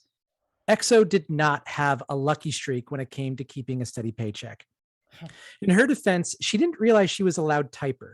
She felt like she was a passionate typer. There's a certain attraction to slamming on the return key, something visceral, something final. It felt ironic that the last report she filed was documenting the cryolab incident. She knew that people were frozen for a purpose, After all, if they weren't preserved, then odds are they wouldn't survive the oncoming trek. Still, it felt so strange to see someone lifeless on the ground as a commonplace occurrence. The tubes couldn't contain them all, and the skin mills were already stuffed, so stasis-laden bodies began piling up all over the ship. In her exit interview, the AI was no help. It was just a mannequin with an OLED screen attached to the head with a pretty gnarly 80s looking face on it. Just 2 dots for eyes and a smile. The smile was fake, it was green, and it was fake. You resuscitated 2 humans that did not fit into the skin mill. Yeah. Please state your reasoning for the record. I panicked. Elaborate. I had a panic attack. The text field demands a minimum of 280 characters. Her eyes took a tour of the room. If an office was the furnace you burned your dreams in to keep warm, she was practically boiling. I had a panic attack. It happened because I tiptoed around the cryo labs and came upon 2 bodies. That is 103 characters. We need 177 additional characters. Do I need to start over? No, you may elaborate from the end of your thesis. I had an emotional reaction to reliving this experience while entering the incident at my medical records gig, the clerical office. I was typing too loud, so they fired me. That is 174 characters. Please provide 3 more characters. Wow. Wow is not applicable to this situation. She started reliving it once again. The blue hue of their skin, the cool hush of the room, each body wearing the same jumpsuit, gray pants, orange shirts, ID wristbands. And then they were holding hands. The AI's steely gaze was uninterrupted. Exo huffed forward in her chair. Perhaps the AI was lagging? From her time in the oxygen tent, she knew that any more than 5 seconds of silence was bad. The seconds ticked by like tidal waves. 1, 2, 3, 4. Elaborate. Say more. Well, this had never happened before. Say more what? We do not understand how this led to your firing. You and me both. Elaborate. Say more. I was fired because I was typing too loud. Yes. I was fired because I was typing too loud after reliving trauma. Elaborate on reliving trauma. I'd rather not. It is necessary for the exit process. Why? Documentation leads to learning. Useless. This was the 3rd time she was speaking to an AI about being ejected from her role. It was difficult to separate the experiences considering every one of these things looked the same. If you want to talk about reliving trauma, this was it. Where does this report even go? It will be filed in our database. Why? So you can read it? That is the goal. Please elaborate on the trauma. I've given you the characters you requested. I'm hungry. I'd like to leave. Please elaborate on reliving trauma. Just the same as before. They weren't programmed to give any ground. Okay. Reliving trauma makes normal activities difficult. And when I say 2 bodies, frozen, holding hands, I end up reliving trauma. Can you elaborate? I've done this 3 times now. You have 2 other reports. You know my history. You clearly haven't learned if you need to ask me about my trauma a 3rd time. I am not here to teach you anything. If you would allow it, categorize me as uncooperative and leave me be. I have books to read. She didn't realize she was standing up. She didn't notice how her palms were sweaty, and she especially didn't know she had raised her voice that loud. Noted. Would you like to say more off the record? This was new. The AI's OLED screen had shifted from a parsley green to sort of a sky blue. Recently, we've learned listening helps. Oh my gosh! That was a super productive half hour. That was terrifying. Amazing. You wrote something terrifying and threw it back into your eyeballs as you were reading it. So yeah, that's amazing. Great work, Aaron. Thank you so much. Oh my gosh, we are in for some fun, everybody. Claire, who's next? Will Alexander. Oh, Will Alexander. I muted myself when I started That's me. speaking. That's me. My name is Will. Okay. All right. So Death usually stayed on the other side of the island, which was always just one step sideways from the life-soaked daylit side. But Death loved fruit. He was known to spend idle time as a bat, with whom he shared his cathedrals of caves in the mountains, and those huge flying foxes were of the fruit juice-sucking kind, fueled through the sky by sugar. Death shared their tastes. Death had a sweet tooth. And the best fruit monger and pastry baker was a fortune teller who saw glimpses of the future in the hurricane counterclockwise swirl of dominoes. She always had a piece of guava the color of sunset whenever he stopped by. Not this time. The house was shuttered. There was sobbing upstairs, and it couldn't have been morning for a death in the family because Death would know. He knocked politely, and the fortune teller opened the door and then pulled him inside. Good, you're here. I need you to find someone for me. Death never needed to go looking for anyone, and he protested his lack of qualifications. The fortune teller shushed him. My daughter loves a girl, she said, one who isn't good enough for her, but never mind. She went out fishing yesterday, and the boat never came home. There was a storm yesterday, a swirling sort of storm. Death was of the island, and he had little influence over those lost at sea. Talk to your cousin, the fortune teller said. Talk to the winds. See if any of them knows where my girl's girl has gone. Maybe she'll grow up some. This was not a task for Death, but Death was trespassing in daylight and therefore obligated to follow daylit rules of hospitality and social obligation.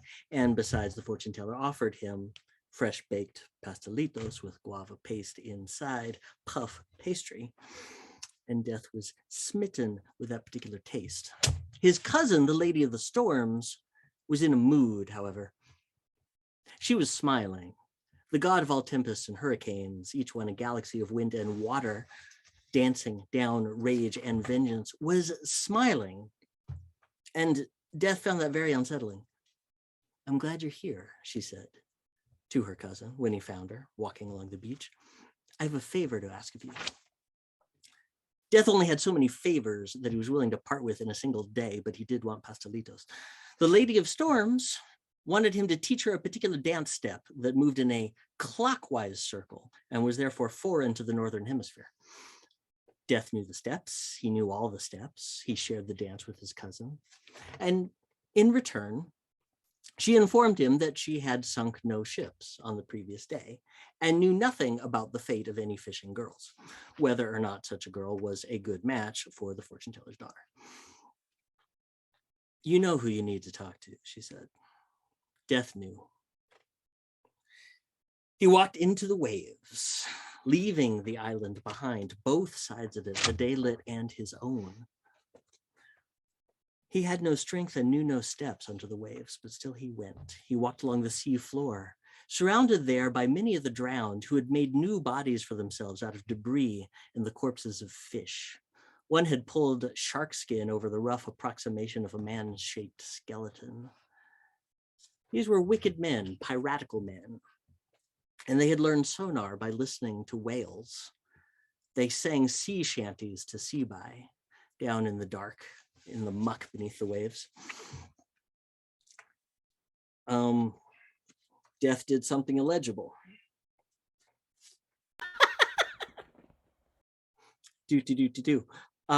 Yes, I think he told them to stay back, because people can always die more than once.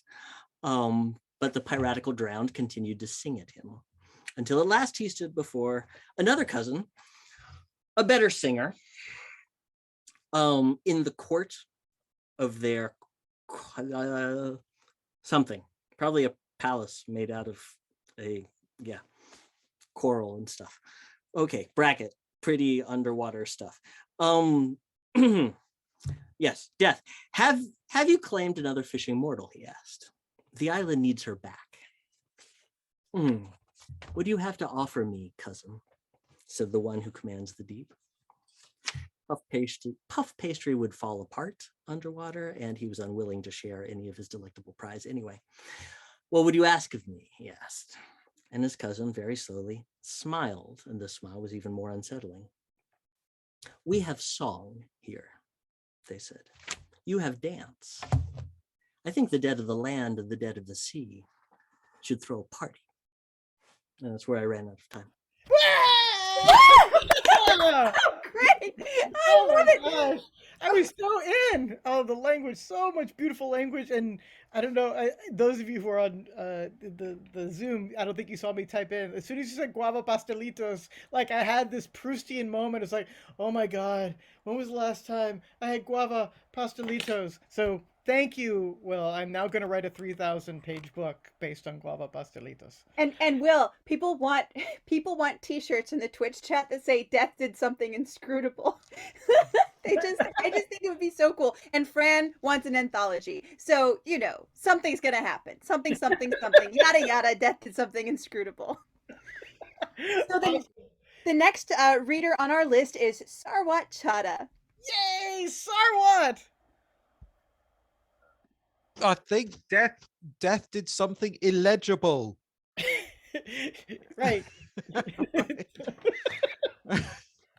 Okay. Wow, those others are obviously much faster writers than I am, so I'm going to read slightly slower. Okay. Right. Murder for order. Nail lived down, way down in the slime and the stink. But he was slime and he did stink. So this was where he belonged. Down here, he wasn't quite a bottom feeder, not quite scooping up the flotsam and jetsam for cogs and gears, but he believed himself a predator. Sure, he only took down the weak and the feeble, those circling the drain already, but he was a killer, and that was, down here, something to be proud of, to give his limping gait a little swagger. Nell watched from the drips, gazing upward, not too high. He was too much of a coward to have great ambition, but had envy and bitterness at his lot to want to claw over others, climb just a few handspans higher.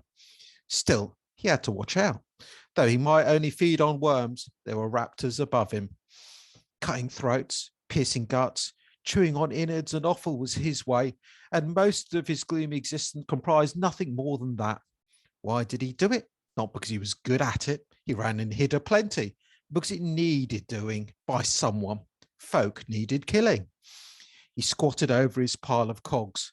Iron, brass, not much to measure lives by, but then there was one. Small, he couldn't even get his pinky through it, but it was gold. Someone needed killing. Someone with a name. A name. That was reason enough for him to poke a kidney with a few inches of jagged steel. Reason enough to wash his knuckles in someone's blood. Having a name, a word that was you, that marked you from the shit piles of the bottom feeders. Nail's envy knotted his guts. This wasn't fighting over a space in the dry or filling a belly. This wasn't killing because the greed made your eyes ache. This was death by command. This was murder for order. Nail squirmed his way out, blinking as the watery light stung his gummy eyes. The piss water dripped on his forehead as he gazed up, mumbling the name, that envious name, over and over, tasting the syllables of it, feasting on the morsels of letters and sound. He slid his palm along the brick, fingers slotting into familiar cracks and grooves. Nail began to climb, repeating the name like a blessed mantra of murder. The name, everyone picked their own. They always did.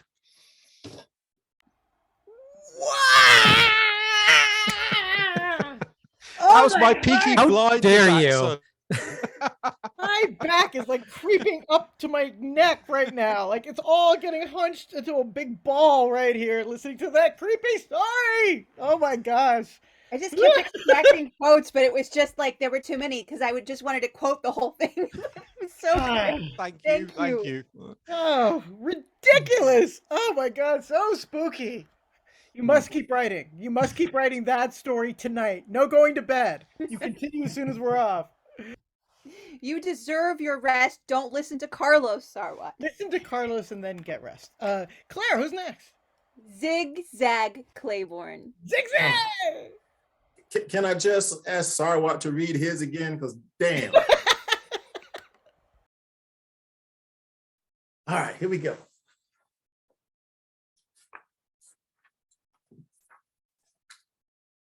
Idris Elba made the soup.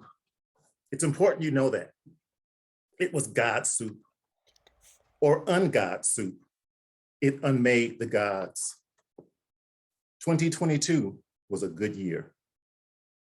What he did was gather wild mushrooms from a secret grotto in Switzerland, had pasta sauce sent to him from a gathering of Italian grannies, crowdsourced 8 recipes to be combined into one. The vegetable stock came from a co-op in Georgia. What was the point of soup if not to bridge worlds? This being Idris Elba, the soup was fucking epic. Gordon Ramsay tasted it and went full Pastor Caught in Sin apologetic. Idris captured one of Gordon's tears and, amidst the lightning of flashes of wild media, gave a gentle "Oi," and added that bit of honesty to a pot large enough to feed 20. The recipe would be disseminated to billions. When one stretched to billions, one got to gods. And there were definitely gods of soup.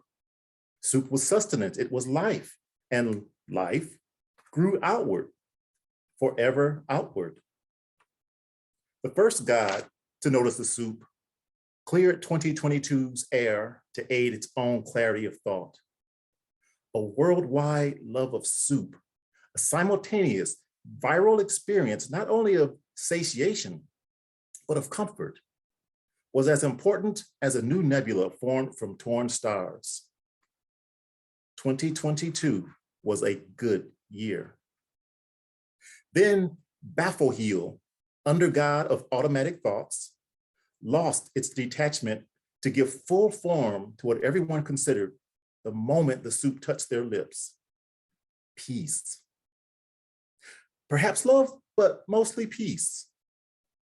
The universe was a minute older than Baffleheel, and this was the first the ancient essence of all had known peace. 2022 was the best year. By the time the goddess decided remaking the universe was the best idea, the gods had so integrated their love, curiosity, and fascination with everything brought about in humanity by the soup, the entire species, no, the world, and when I say the world, I mean the earth itself, discorporated, save for one person, one contrite guardian of everything that had been wrong with humanity. That even parallel universes took note, hoping to quell their own unsettled stomachs. My name is Denise. Every discovery expands infinity. All worlds are now soup and at peace. Soup killed the gods. Soup rebuilt them too, proving the one immutable truth of existence. There is nothing Idris Elba can't do.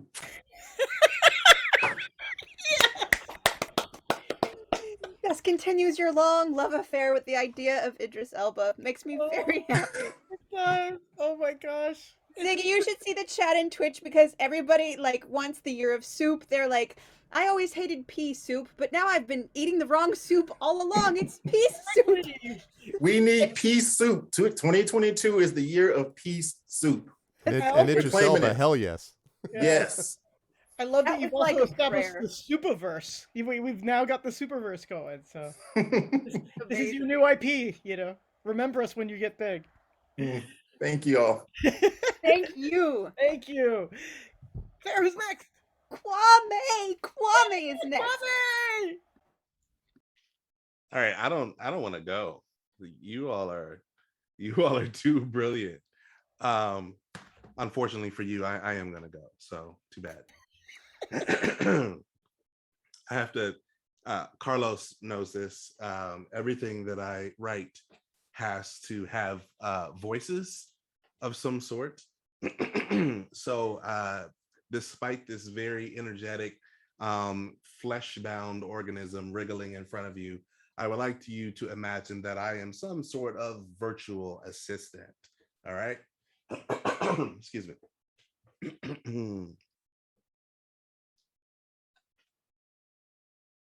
Welcome, settler.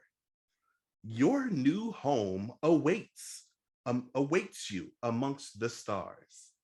This pre-recorded welcome simulacrum hopes your journey was uneventful. The organic space station morality has been specifically designed to meet the needs of the ever-expanding galactic homesteader. And TerraCorp cannot wait to show you the original design era, uniquely customized community your whole family will enjoy. Freedom, prosperity, tenets guaranteed by the earliest dreams of humanity are now at your fingertips. Your journey ends, and everyone's era, your new life begins. What is this? Good question. This stone heart replica that graces the spaceport common area is a replica of the peace offering and welcome gift from one of the morality's greatest allies in construction, the unknown reference, without whom much of today's progress wouldn't exist. In fact, collaboration between the unknown reference, scientists from the morality, and others accelerated TerraCorp's understanding of gravitational anomalies though the company's work wasn't far behind. Through the synergy and mutual understanding shared between the company and unknown reference, the morality is stronger than ever, ready to meet the test of space and time. Beyond the spaceport, you will find the farmsteads, the terraformed tracts of simulated land capable of growing the synthetic nutrients today's sim-enhanced citizen requires. Nutritious slurries and pre-digested mineral cubes will thrive in these simulated fields. And come harvest time, every settler on the morality will celebrate the bounty that cost summation error encountered, that cost recalculation error encountered, that cost next to nothing to provide. Those striations, wonderful question. Unknown reference worked tirelessly with TerraCorp scientists to create revolutionary irrigation systems using the gravitational spin of the space station, coupled with definition not found to sustain families like yours. Again, the logic error, tireless support and care provided by unknown reference in the effort to prepare for the arrival of settlers like yourself is a testament to their desire for the exchange of culture. This has been your pre-recorded welcome message. Thank you and enjoy, and survive. Oh my God, Kwame, you did it! You did the thing. Fran says, it could just be a story in brackets, and you did the thing. You put the story in brackets. It's amazing. My face hurts from laughing. Oh, I'm massaging my bones right here. Oh my god, that was so great, fantastic! Yay! Oh, so cool. Oh my god, this is my brain. Ridiculous people. Oh my god. Who's the next ridiculous person, Claire Cooney? Our most beloved C.S.E. Rennie Murphy. Yay! Hold on while I tell the kids to be quiet.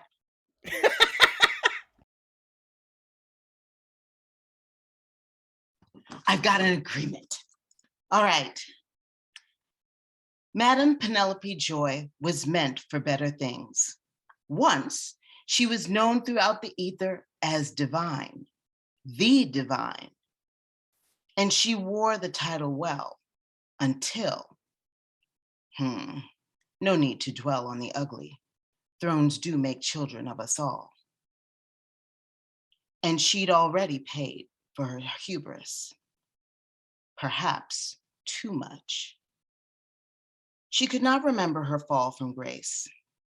Penelope only knew she woke up without a stitch of sequins, encased in plastic, trapped in a box that was slicker than paper should be.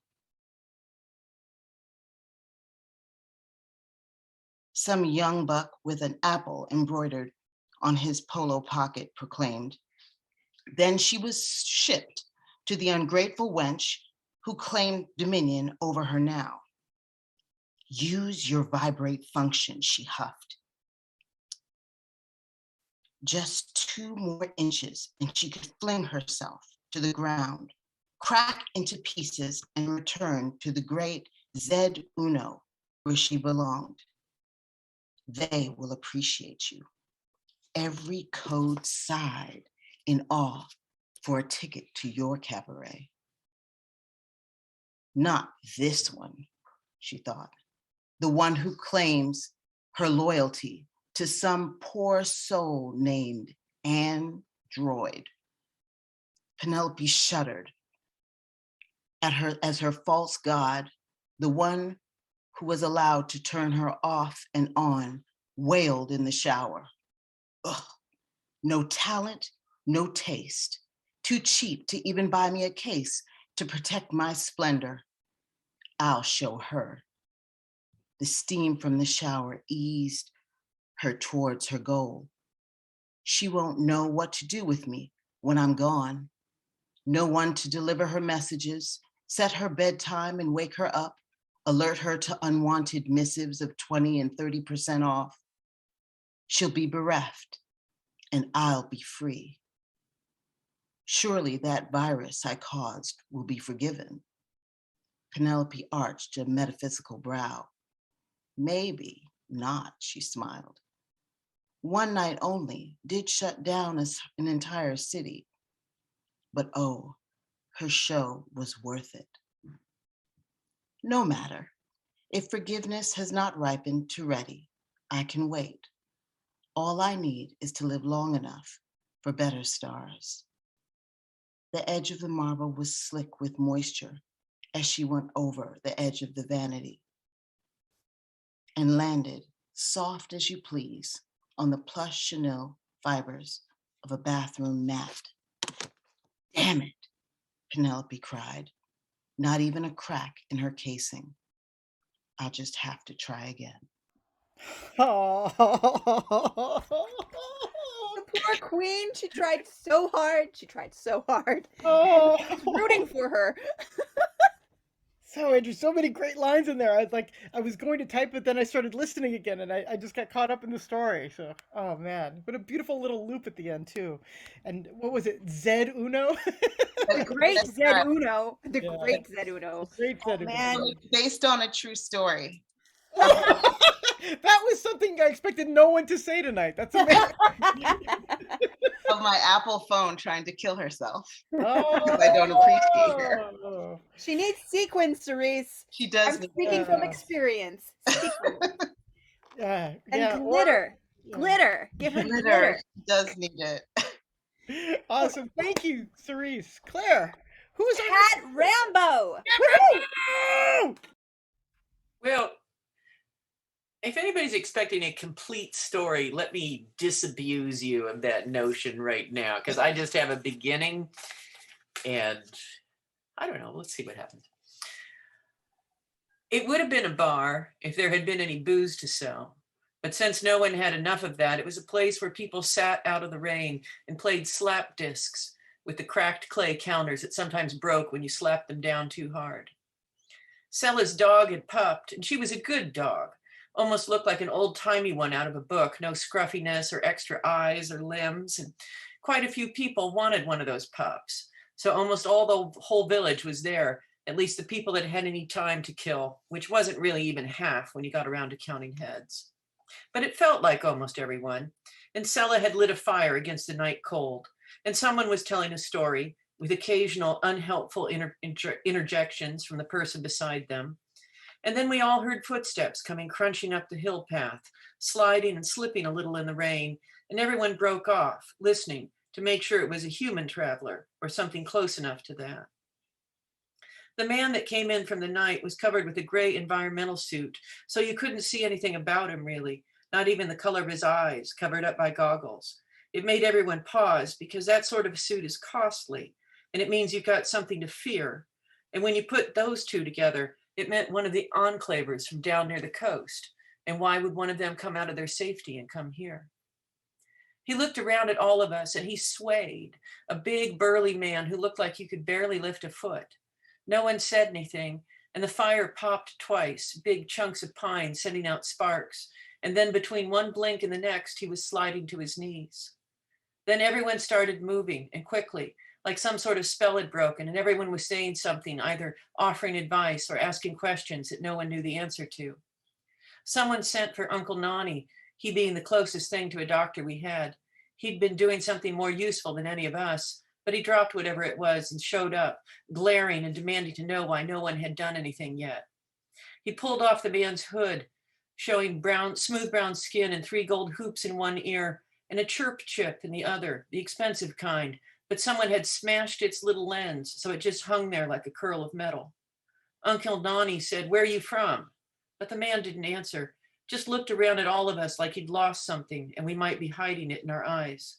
Uncle Nani asked it again into the silence, and then everyone's head went up because there was a siren calling out in the distance, and a siren meant some serious shit was going down and things were about to get really busy.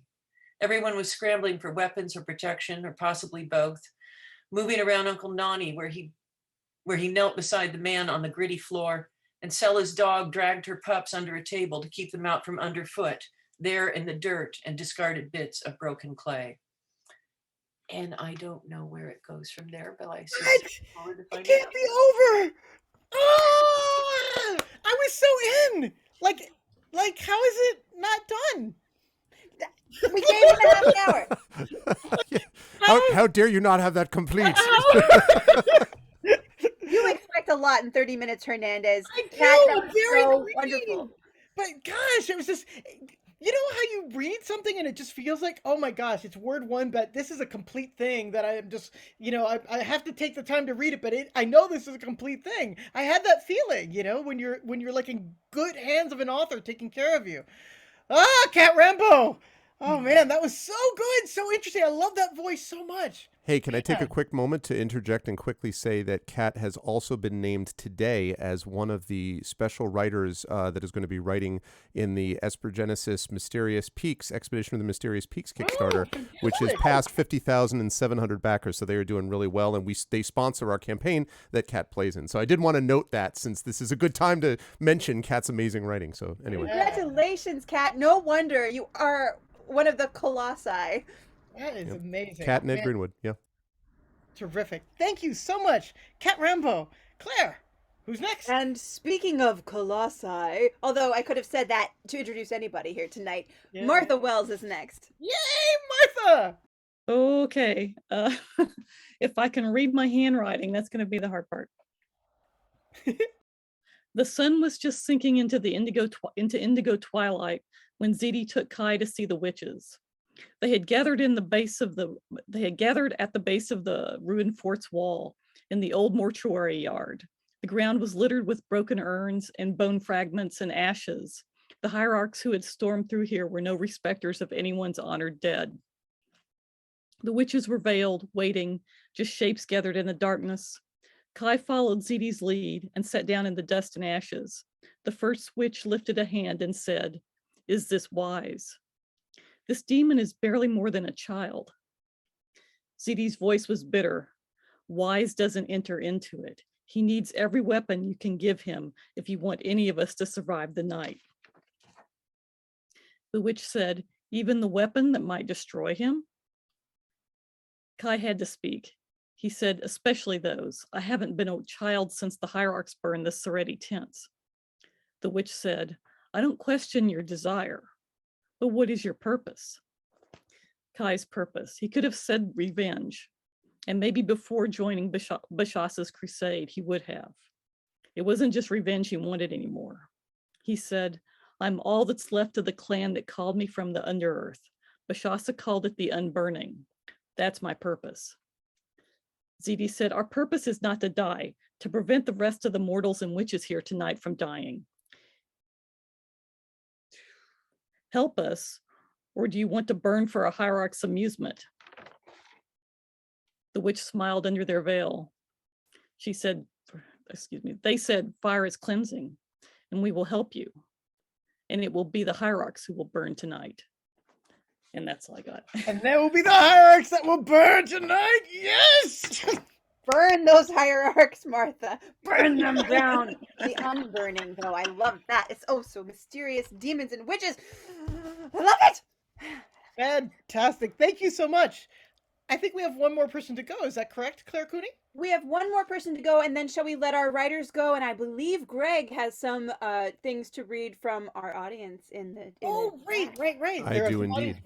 So, but I feel like after Fran takes us out, we should release our writers, since we did say this would be 2 hours, and we are gonna go just a smidge over, and keep our promise to them. Does that sound good? all right. So, Fran, you are up, and I think you want people to try to guess where this came from. I do. Sometimes my brain just barfs up memories from the past, and this time it was an old archaic text that I used to make sense of what I was given, and possibly all of what we are given today.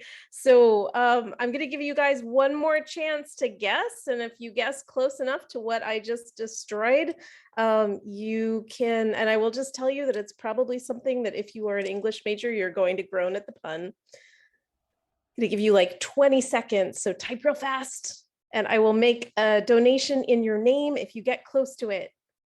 Oh, I missed, I was not paying attention to, what are we doing? I'm so sorry. So if you guess what, so we've got Oedipus and Alice in Wonderland. So far, people are guessing which text this is drawing from. Clock is ticking down. 5, 4, 3, 2, 1. So ladies and gentlemen, I give you, with apologies to Alexander Pope, The Chain of the Block, about the young coder Arabella and her influencer beau, Peter Lord, and his indiscreet selfie and pursuant NFT auction. Oh my God. I love it. The Chain of the Block. There, Charles Babbage, we could have stopped right there with that engine of yours, but no, now we have to deal with the repercussions of difference. We went from civilized society to the aftermath of same, witnessed entirely by one small event, which in the scheme of things was no more or less important than those of a very few wealthy men launching themselves mightily into space. But Charles, it might have been different. And yet, today, what dire offense from amorous causes springs? What mighty contests rise from trivial things? Only this. When the young code artiste Arabella Morpher and her beau, the influencer Peter Lord, were out to dinner one night, and Peter posted their meal on Insta and TikTok without Arabella's permission, well, Arabella went right home, and amid the online outrage of the transgression, realized she could and would make a point. She was tired of her image being used to decorate Peter's accounts while he raked in shoes and meals, and all she got was, well, Peter. So what did she do? She wrote Peter right out of her life, blocking him in all channels, erasing their entire existence together, and thus separating their houses. Thank goodness she hadn't committed to more than a photo of his elbow or ear on her own Instagram and barely whispered his name buried beneath music on TikTok, so those were easily explained away. Can you imagine if she'd been indiscreet and had to delete actual posts in order to erase the CAD from her history? So we all might erase something from our history, Charles, in the binary world of yes and no that you wrote once and again.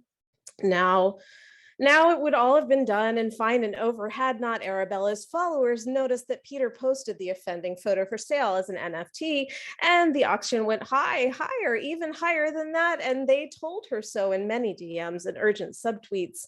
And Arabella, by now very pissed off, decided to use the tools at her command and write young Peter out of existence with a new iteration of the blockchain tools so favored by people who don't often understand them as well as they should. Arabella did understand them though, and she wrote her code so fast and light that it caught Peter Lord up and his token too. And the code kept working until not only did Arabella get her photo back, Peter's accounts were reset to null and he had to rebuild his entire brand, which just goes to say that while once a letter and a lock of hair occasioned much distress, dear Charles, now on the here and with our nets, we catch much more quickly and throw faster still. And whether Arabella and Peter would have made up a few days later in the time before, they are mortal enemies now and have set bots deliberate and stealthy to undermine each other's efforts to profit from their struggle. So, Charles, and so this is to let you know that each bit and byte, each 1 and 0, each definitive and negative has struck its chord in our future and thus rewritten our realities so that this block, the muse, shall consecrate to fame and amidst the stars inscribe a new coder's name. Yes! Tour de force! Tour de force! Oh my God, I love it! That is amazing! Oh my God, it is just like the beautiful cacophony of right now. Like right now, this is our minds. This is our collective unconscious spoken by Fran Wild. So great. I love it. Oh man, that also reminded me, I just read about like what Kickstarter is going to be doing, and now they're going to like become some sort of like blockchain stupidity, whatever. Ugh, don't do it, Kickstarter. Fran, I like, again, my face is hurting and like, I think I have whiplash from like shaking my head, like, what? WTF? That's just, it's so cool. And then when you went into verse toward the end, oh, I mean, so, Exactly. like my mouth is watering a little, like in a good way, not like I'm going to throw up way, but like, you know, like I've just smelled a really delicious meal. You're just wonderful. Wonderful. I was doing stank face all the time. I was like, yeah. Yeah. Did anybody get it? Do I owe anybody money? No? No, just Worldbuilders for bringing you here. I'm going to make a donation to Worldbuilders anyway, and so should you all, because Worldbuilders is wonderful. Oh, Cerise guest in our chat. Yes. Okay, Cerise. Love it, love it, love it. Oh my God. It's one of my favorite poems. I can't believe you did it. I'm obviously going to have to go and read Rape of the Lock now. So thank you. I learned something today. So many things. I learned so many things today. So funny. I was just talking about Rape of the Lock because in Goblin Market, you know, Laura cuts a lock of her hair, and I was talking about, you know, precedents in literature for lock cutting and what it represents. This amazing quinky dinkies. Everybody, thank you so much for amazing, ridiculously wild, inventive, off the chain stories, off the blockchain stories. So great. Thank you so much, everybody, for, you know, contributing this. I mean, it is just such an honor to be with you and just to play with you in this way. And I knew it was going to be great, and it was great, and now it's recorded forever. So greatness lasts forever. Thank you so much. Chat, thank you so much for sticking around and listening to these great stories. I hope you'll take one last opportunity. If you haven't had a chance to donate yet, we'll pop it in the chat one more time. Worldbuilders. You can also bid on me. You can bid on the critique that I can offer if that's something that's of interest to you.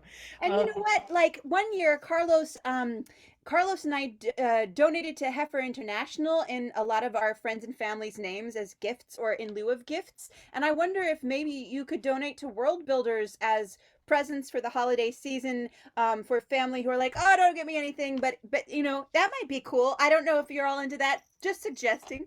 Oh, I really like that suggestion too. You know, doing a little good with those gifts is a really great idea. Anyway, everybody, who is here writing and contributing. Thank you so much for donating of your time and just giving us these amazing stories. I am just so very pleased right now. Thank you. I think I just want to say, you are released.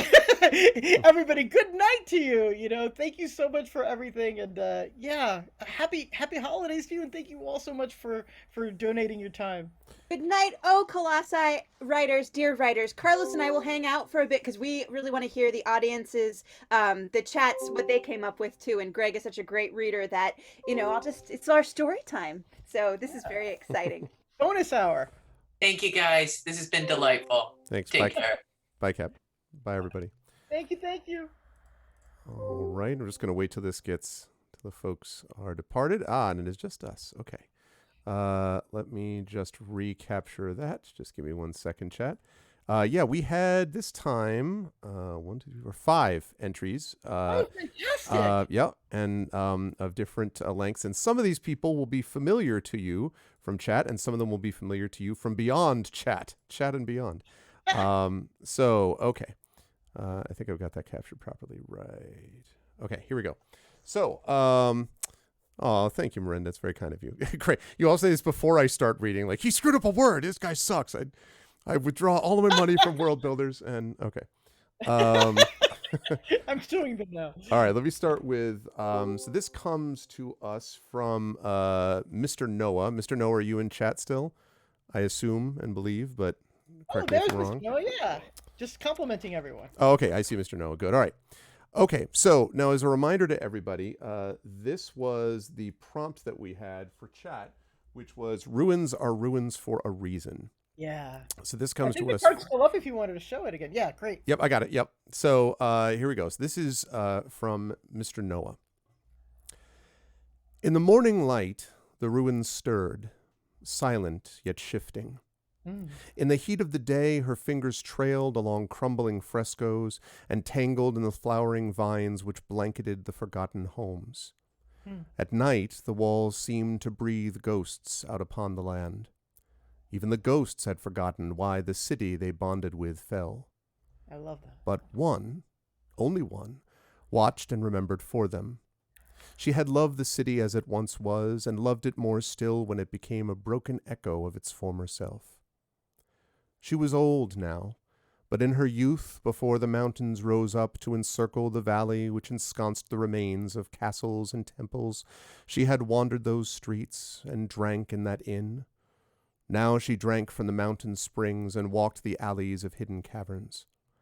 The gods themselves no longer recalled the city, or why they had frozen it and cracked it in two, but she had been left to guard and to watch. In the long days since, forests grew and were swallowed by ice. Mountains rose up around the ruins, and glaciers flowed down and broke up. And still she watched, and still the city stood, a slumped, crumbling beauty. Over the years, nomads and bandits occasionally entered the city, and so she did not hunger.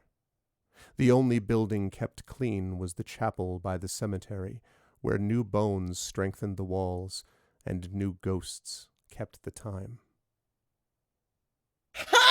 That line, new bones strengthen the walls and new ghosts kept the time, is badass. Good work, Mr. Noah. That's good stuff. I love it. That's great. Talk about a necropolis, like a self-generating necropolis. Because it only turns late, right? So right. Yeah. Ooh, So nice. So Okay. great. Good stuff, Mr. Noah. All right. Loved it. Now, next one comes to us from a longtime competitor, I will say, in the Arvanaut Idol competitions that we have had in here before, and is also someone who is actually featured a little bit as one of the people who helped with character development in my Tales and Tomes from the Forbidden Library 5e adventure and sourcebook, where this person was part of the mix. So let me see if I can get the paste bin up. There, bear with me. Okay, so this is from Mirinda, who is in chat. And here is what Mirinda gives us.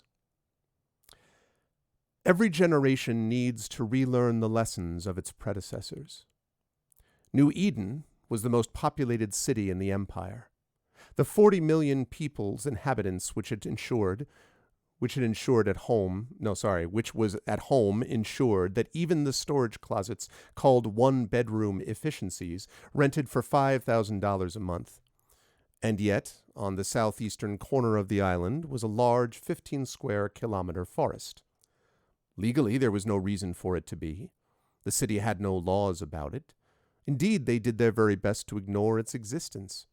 It remained unpopulated purely because of tradition and superstition. It's haunted, the banks would say, as they turned away the loan applications. It's bad luck, the construction companies would say as they turned down the contracts. It's just not done, parents would say, as they tried to turn their children to more accepted pursuits. And yet, the generations evolve, and new businesses grow to replace them, and new money wants a place to go. And when a one-bedroom efficiency rents for the price of $5,000 a month, 15 square kilometers sound very tempting.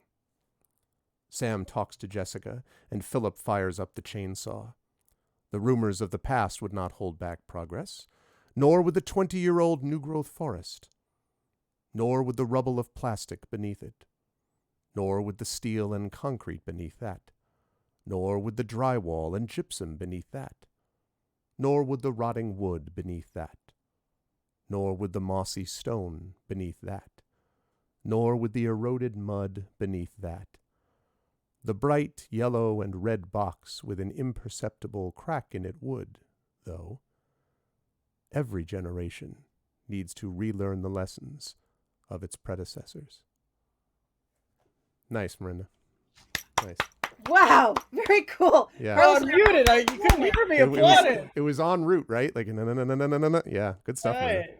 Oh, beautiful and hieratic in its sentence construction. I really love it. Yep, good stuff, Miranda. All right. See, listen, my chat, listen, we have some writers here. I just want to be clear. Yeah, you're bringing some pros to the yard. That is exactly right. Okay. All right. This one is from our beloved Triffity Mats, longtime member and mod, of course, here. I'm going to leave myself unmuted so you can hear me gasping. Okay. Yeah, that was funny. There was one point where I heard you where you're like, I love that. Love that. At first I didn't realize that I looked over at Zoom and I was like, Carlos's reactions, which has been a big part of tonight, people being like, Carlos's reactions are the best, along with the stories themselves. So, oh man. And then Claire's running commentary in chat has been awesome too. Okay. So this one again is from Triffity Mats. The mock chapel ruins initially bothered the silent ones. A ruined church was one thing, that was right and proper. But to take the green meadow between the big house and the forest and build a ragged stone corner on it with an unfinished steeple, what sense did that make? But they liked the treacherous spiral stair. At night they would creep from their shaded swards to nestle in those nice niches. When the sun shone, children might play as knights and ladies, cowboys and Indians, astronauts and aliens, repurposing the purposeless ruins as castle or fort or moonbase as desired. When the mock chapel was moonlit, their watchers mostly saw courting couples, playing at being scared and then taking comfort in each other. Huh. Once in a while, a single soul would wander alone among the shadows by day or night, fleeing noisy company, or simply seeking a mood. The silent ones loved best to watch these loners, wondering at the shadows crossing their faces. Sometimes they helped to set those moods. Sometimes they reinforced them. Sometimes they swallowed them up. When this had happened a few times, the chapel ruins became less popular with the children and forbidden by their parents, even though no bodies were ever found. Only a few courting couples with very particular tastes still frequented the site. Ghost hunters began to haunt them. Nobody mocked the ruined chapel anymore, except from a very safe distance. Oh man, I was just about to write that line because I love that one too, but then I was like, wait, it's over. Yeah. Keep going, everyone. Yeah. And it said ghost hunters haunt the place, right? Yeah, ghost hunters Oh began man, that to is haunt such a them. beautiful, Yeah. beautiful little inversion. It's just so clever, just so lovely. I mean, Yep.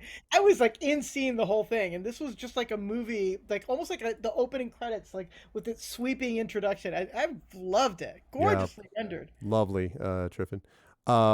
Okay, and we have two more. The first one is from a previous winner of the aforementioned Arvanaut Idol. I want to say the first one, if I'm not mistaken, Classicor.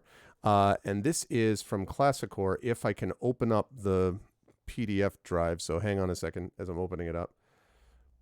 There we go. All right. All right, here we go. So this is again from Classicor, who I will say also is from Germany and actually teaches writing in Germany. Also, I should say, to young people. So again, for the prompt, ruins are ruins for a reason. This is Classicor. You are the one they call the bone collector? Asked the man with a sneer. I looked at him. How he presented himself in his foppish attire, now dripping with rainwater and smeared with whatever muck he had drudged through to reach me. Your clothes are ruined, I said, stating a different, obvious thing than the one he had asked for. I saw his eyes narrow. Funny things, eyes. My usual subjects lacked them for the most part, and I did not keep mirrors around to look at my own. Those of my, guest?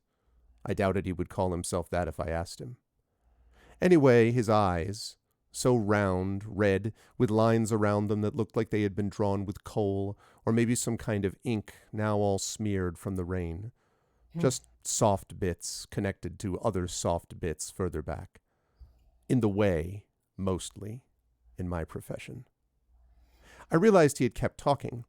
He might have asked me something and was now looking at me with an expression of sneering expectation. Well, he said when no answer came from me, stomping his dripping foot on the broken chapel floor. Sorry, I wasn't listening, I said, confused by the sound of my own voice. Lost in your eyes, I was. Squishy, squishy eyes. Somewhere between the wet locks of his wig and the smeared blackness around his eyes, his skin turned red. Blood, I thought. Lying behind skin, running through flesh, easy to spill, quick to spoil, messy, useless for me. Oh, except my own, I supposed. I said the king calls for your service. The voice wasn't a pleasant one. Not rough, not even too loud, just words. I had less use for those than I had for blood and eyes. A king, you say? I nodded. I think I might have one or two of them in my collection. I gestured into the gloom behind me. Not a king, the king, your king. The man was getting louder, puffing out his chest, making himself more respectable, impressive, threatening. I could not tell. Making himself more of what he already was, not knowing, not caring probably, that I just did not care. You are to provide support to His Majesty's war effort with whatever arts you possess. He sneered the word, nearly choking on the unspoken heretical or unholy. I nodded again. Ah, yes, I see. I nodded back into the gloom. Let me show you what you're asking for. I did not wait for his reaction. I just turned and walked, as I always did. The splish-splosh of wet leather boots on crumbled stone followed me after much sniffing and grunting. The chapel was small enough, walls barely looking able to stand upright, but still kept out most of the wind and rain. There was a staircase towards the end, once hidden behind a stone plate, now just gaping in the shadow. My guest nearly fell into it before I remembered to light a torch for his squishy eyes. The dark below of my true home welcomed us. The air smelled of blessed dust and loving decay. Not that the man knew to appreciate it, with the scented kerchief he had produced from somewhere within his cloak and was now holding up to his nose. What is his name? I asked, my curiosity genuine. The king, I mean. How can you not... the man began before a sudden cough cut him off. His eyes went wide when the torchlight revealed red specks on his kerchief. Ah, it does not matter, I admitted. Only this matters after all. Let me show you. I waved a hand, and rows of purple fires appeared in the air. The revealed long halls spanning out into the earth, 6 in total, their walls lined with alcoves. Each alcove was filled with bones, with coffins, with desiccated bodies. In many places, discarded items of gold and gemstones gleamed purple. I had always appreciated those, if merely for their aesthetic value. What other use did they have, really? My guest stood in place, shivering, his face twisted with pain he could not get his body to otherwise express. The red that ran from his eyes and nose slowly started to turn black. There are many kings here, I told him softly. They all had their names, their wars, and they all ended up here anyway. His eyes, now slightly deflating in their sockets, I saw with glee, swiveled around, barely able to make out the flesh showing through his now rotten clothes. I have no use for any of that, just like the living don't have a use for a necromancer. Not if they really think about it. How do people keep forgetting that? I stepped closer, leaned in, close enough to whisper, almost close enough to kiss the decaying lips melting off the beautiful bone beneath. But I thank your king for sending you to add to my collection. And I thank you for telling me that soon there will be more to collect out there, after whatever war it is this time is over. The last pieces of rotten flesh and sinew sloughed off the body, now that the spell I had laid on my guest when he had first set foot into the ruins had run its course. The skeleton still stood there, eye sockets empty at last. I took another step and put my arms around it. "Hello, friend," I whispered lovingly. "Welcome home." Oh my God. Dang. How is that a half an hour? That's like That's three sick, and a half weeks work. No, How no, is it half an hour? But was it, or did they keep writing while the other writers were reading? I don't know. We Yeah, don't that's know. true. Oh, well, that's okay if they did, because yeah, I mean, it was worth it. Good stuff, Cheap Classic more. Core. Good stuff, I mean- Classic Core. And Classic Core really, like, I mean, also not that he was a bad writer when he submitted to Arvanite Idol, but like, holy crap! Like, I mean, this is, picked up stuff. It's really good, Classic Core. Good. Okay, Good Carlos, stuff. it wasn't 30 minutes. Classic Core did 35 minutes. 35 Okay, This is nonsense. Okay, so good stuff, everyone. All right, one more. This last one comes to us from one Rising Ties, otherwise known as Brandon O'Brien. Brandon! Yeah, we were all hoping that. I was hoping that he was going to write something like, come on. Oh, it's so great to have you here, Brandon. All right, here we go. My mother tells me that when I walk the remains, I am not to touch anything. She says she trusts me, of course. She lets me walk around alone because she trusts me not to touch anything, just like she used to say she trusted you before you stopped coming over, before you stayed underneath here. No, it's fine. I'm just telling you.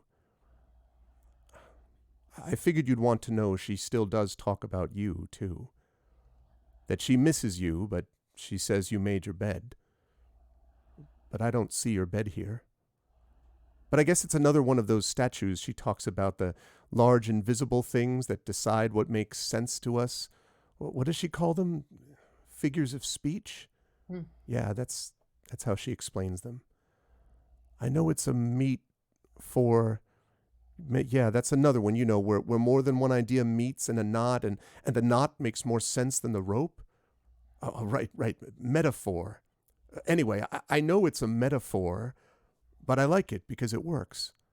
And because sometimes when I look around, when I glance west of our camp, I think I can see them behind the clouds, big and pointing their massive, frightening fingers, but only because I can see the clouds shifting around them, or I can see the rain falling on their shoulders and sliding off. And my mother also taught me some words. She said I'm not allowed to talk Creole. I'm not allowed to talk island tongue, Because if we ever see a white woman, she'll kill us and find a reason why. So we speak the dictionary once we're on the surface. But really, I think it's kind of funny, so I like talking it. It sounds like I'm performing, like I'm becoming one of the city killers. I imagine that I'm one of those tall and thin people with fancy golden hair, sipping from those narrow glasses and looking out of the monolith windows over what used to be there before. I know, I shouldn't want to be one of the city killers. I don't want to be. Honestly, I don't want to be any of those things. I'm sorry I said it. I was just joking. Anyway, my mother taught me some words. She still teaches me the Creole words. She taught me the word labas the other day. She says it's a funny word like some of the others, that no one can agree how it's spelled because people don't care about spelling once the word comes from a truer place than surface tongue. But she let me know it came from another surface tongue. That's the part I don't have a statue for at the moment.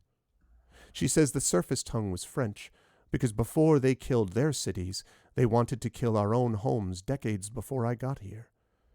And she says it was from their word, labas. Did I pronounce that right? Mother says you know more surfaces than she did. She says that it meant down there. It's the word people used for the smelly piles of garbage that we walk past sometimes, but that because it's a truer language, it reaches for something deeper than this. She says it's actually referring to hell, because the garbage is hell, and because the people who leave it are going there, and because they tried to take it all with them in those deep, dark holes before the cities all died. Sometimes she uses it to refer to here. I'm just telling you. I'm sorry. It's just what she says. But this isn't what I imagine hell to be like after she read her stories to me. But that's what she says. She says it because you're still here with those plastic boxes. The ones with the glass faces where everyone keeps using those words she refuses to teach me, and showing those pictures with the blood or the single finger up in the air like so. Right. Sorry, my mother says I'm not supposed to do it either. So I just wanted to ask you about the boxes. I know a little because she still lets me read books about it. But I wanted to ask from you. Why do you always read those rows of words if we're not even supposed to know them? That's the landfill of ideas. Oh my gosh. Greg, it's like in Angela's Ashes where Frank McCourt says, I didn't know what the words meant and I didn't care, but it was Shakespeare and it was like having jewels in my mouth. Yeah. Only it's even better when you know what the words mean and you care, Yeah. and it's like having jewels in your mouth. Like, what an honor. Yeah, seriously. It reminds me of a spectacular book called Ridley Walker that not a lot of people talk about these days, that is post-apocalyptic, but it basically does everything with language. And the idea of sort of recapturing some of this language, which is buried under so many layers of history, is really fascinating. And I hope, Brandon, that I'm sure I hope I did not botch pronunciation, but it's possible I did since I'm reading all of these on the fly. But lovely stuff, everybody. Just amazing. Yeah, Just really lovely stuff. Like, So what a powerful way to end. I mean, if I was an editor of a magazine, I'd be like, oh, scoop that up. yeah, Like, I know it. Listen, I mean, well, listen, they have all the time, right? Music stuff is the recording sessions, the live sessions at blah, blah, blah. But no reason you can't have the anthology, best of Infernal Salon 2021 or whatever. You know what I mean? Like, holy moly, though. Yeah. Incredible work, chat. Really and truly. Like, this We're is so moved and honored. Yeah. It sounded better from your lips than in my head. Oh my God, that is an incredible compliment. Thank you, Brennan. I'm glad. I'm everybody. Yeah, I'm proud of you, chat. I mean, I know that we have people that I'm not used to. Although I hope people will come back and be a part of this channel. But I'm proud of everyone who's really built stuff around not just the community we've tried to build here, but also the way we communicate with that community and with these writers, and also. The pros were obviously off the hook great, as I might have expected, but chat really rose to the occasion here and gave us some really good stuff too. So you all are off the. This lovely is the stuff. thing I was saying. Like, I'm a creative writing teacher, and part of the reason I love teaching creative writing is because there are so many great writers out there, so many, and we have this really primitive notion of like, oh, who is the best writer, as if you were treating writing like some sort of like javelin throw or something like that. Exactly. But Yeah. Some really, Olympic what you want competition, is a right? field. You Yeah. want all the flowers in the field. You don't want only the one flower that is the whatever best in flower or whatever. Hell with that. Best in flower. But it's also, I mean, like best in bloom. I mean, but also remember, and I agree with that I think how lovely those stories synergize. The idea of this, Miranda's story, for an example, of just these layered concepts, and then that layered concept gets played off beautifully with Brandon's story that we just read at the end there. So like, they mentioned in chat how giving the chat one single card to work on created then this synergy between them, which I thought was beautiful. I'd never kind of quite thought that before. We've seen some synergy when we've done group like we've only done one where everybody gets the same 3 cards, and so there was some of that, but with one card it even like pops more. Yeah, for sure. I wanted to say one thing quickly. I know that you have a Worldbuilders donation total of $262.60, which so is far, that's so correct. great.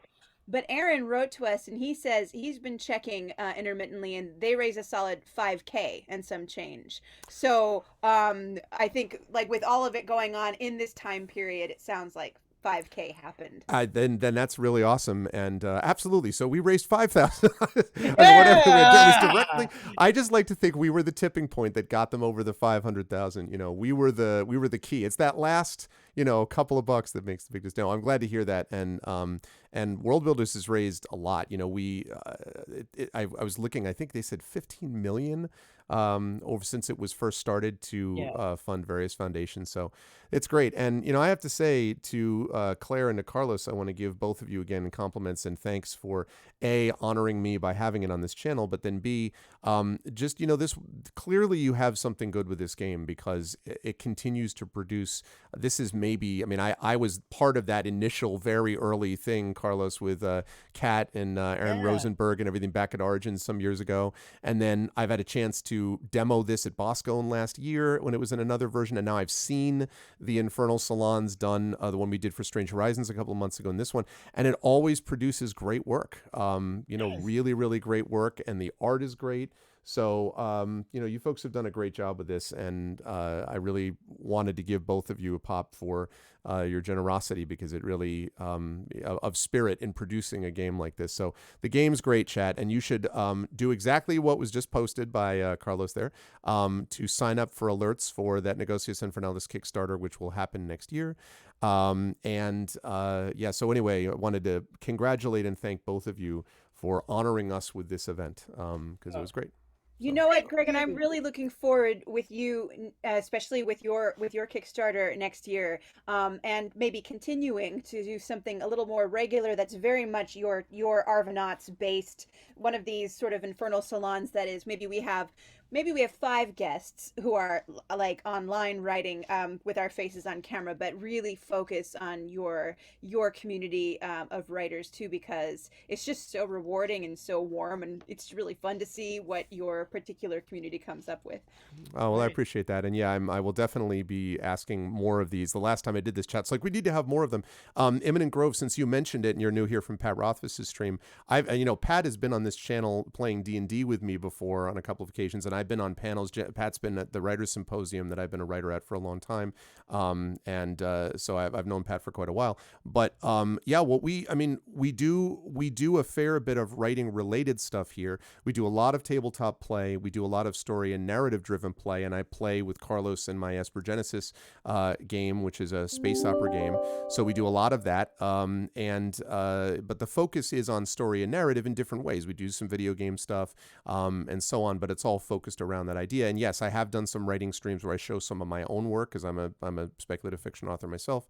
So if you like that kind of stuff, and if you like what I think, now I'm biased, I think this is the best community on Twitch. If you want to be a part of that, then absolutely, please, come back and follow us and support the channel. I really kind of minimize that because today is about Worldbuilders and Infernal Salon and Negocios Infernales. But please feel free to follow the channel. And for those of you who did resub, I turned off notifications today. But for those of you, I saw many of you were resubbing and doing bit donations and stuff. So thank you for all of that. I appreciate that. And yeah, we would love to have any or all of you here. But yeah, Claire and Carlos, I'm really grateful again, and you did a wonderful job for both of you. And last thing that you both want to kind of pitch and talk about the game / Worldbuilders before we close up shop here?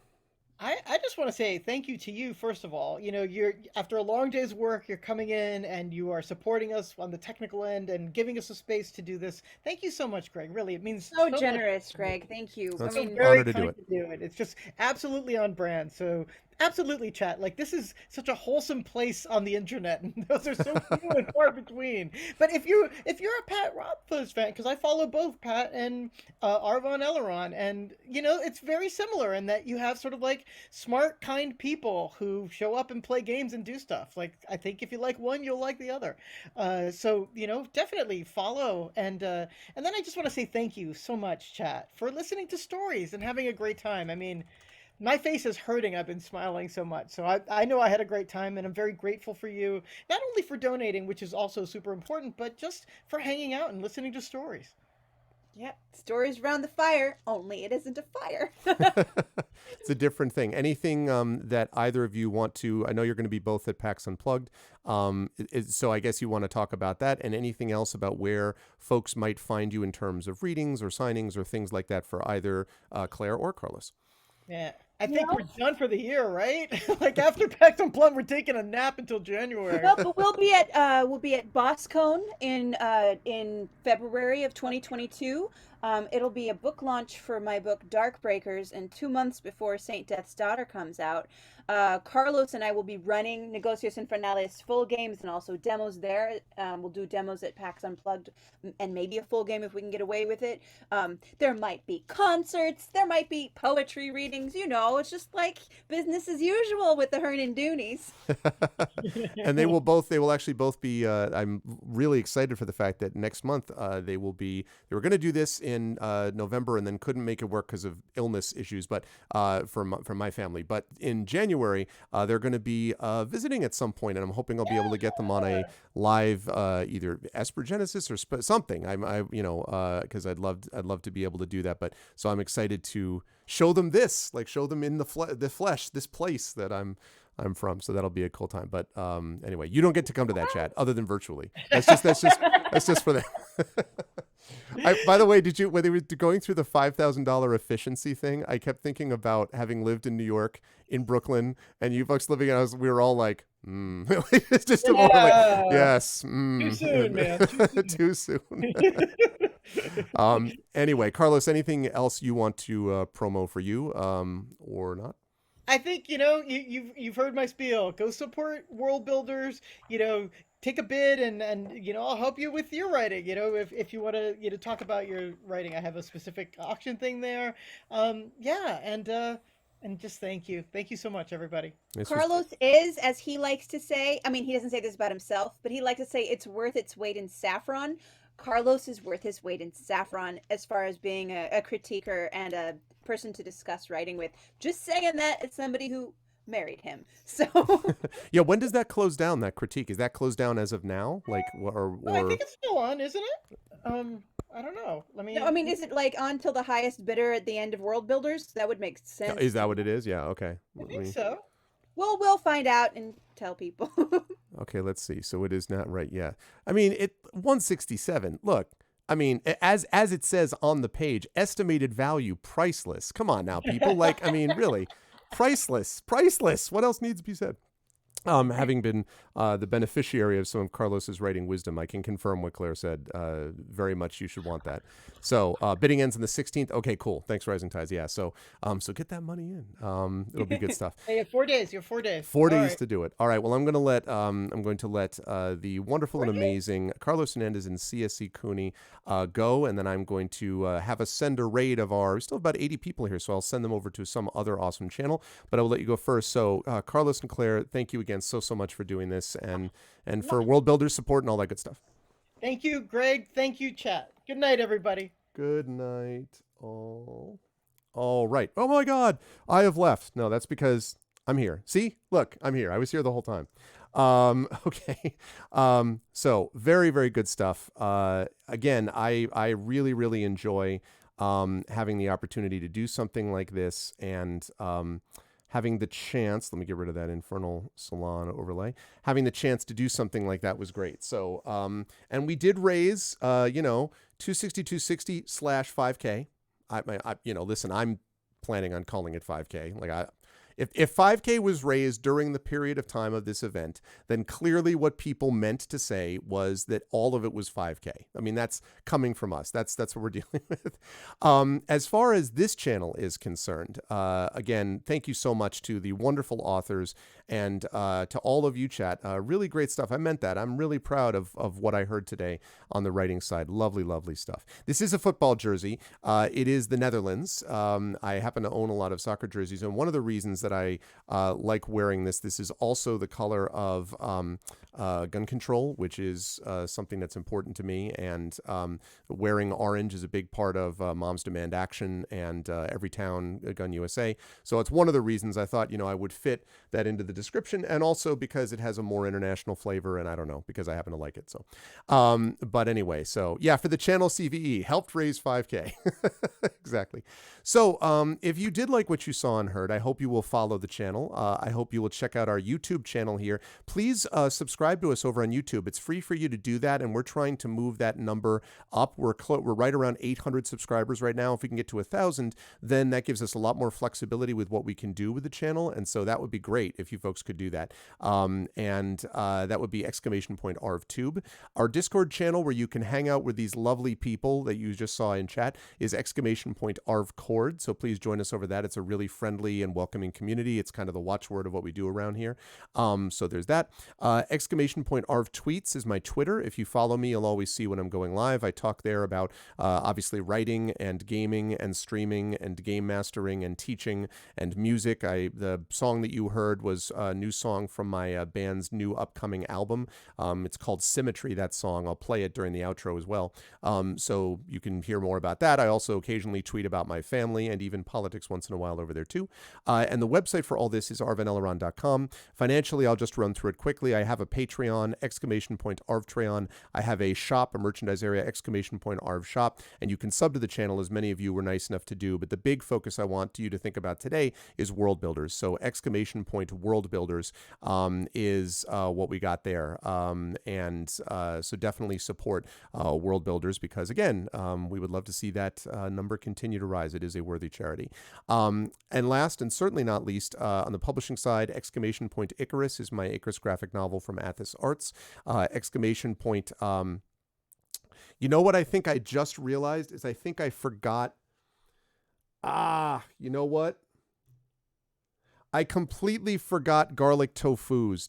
Darn it. Is garlic tofu still here? Shoot. I forgot. See, the reason I forgot this is that I had everyone had sent me something in chat. So I had an array of names over in chat, but then I did. God damn it. I'm sorry, garlic tofu. Crap.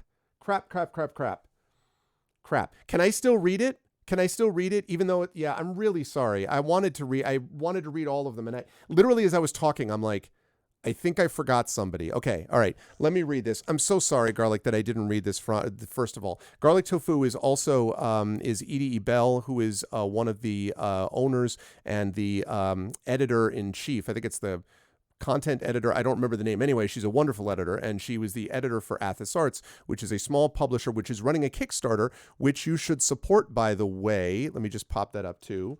What? You didn't send me one, Dragon Spear. Man, you didn't send me one, Dragon Spear. Damn it. So first of all, before I go on, Athos did my Icarus graphic novel. They have more stuff that's going to be coming. They're publishing my novel Gray Shade. And again, I'm so sorry. It's because it was the only one that I was sent that was only in Discord. So I didn't see it in my Twitch chat. So my apologies. I'm so sorry, Garlic Tofu. So anyway, what's up, Ballstag? You should definitely support this, by the way. They're already funded, and the more that they get, the better for them to be able to provide you even more stuff. It is an audiobook of that tale, and very, very cool. Also, the person who's reading it has got this badass voice, so you should totally do that. So I didn't read the one that he didn't send. Oh, really? Cute, Dragonsphere, cute. I see what you did there. Thank you, Ridnell. So anyway, yes. So let me read this one from Garlic Tofu as I'm extolling the virtues of Athos Arts. So this is not very long, and again, my apologies. This is A Street No Longer There. And it's inspired, again, by the card in Negocius Infernalis, which is ruins are ruins for a reason. Calto walked between the blinking lights of the towers of peace on the Calle of Worlds, on a skywalk lined with moss and ferns luminescent under evening skies. Birds rested in hovering nests, ready for dark. The night drew on. Transports blinked past clear, layered skies, their silent propellers softly pleasant to the ear. The scent of nothing calmed, but did not overtake the taste of slow-cooked broth, which lingered on the tongue. Pockets grew heavier than air, and it was time for rest. Calta turned, cold fingers lingering over a dissension switch before pressing the weight downward.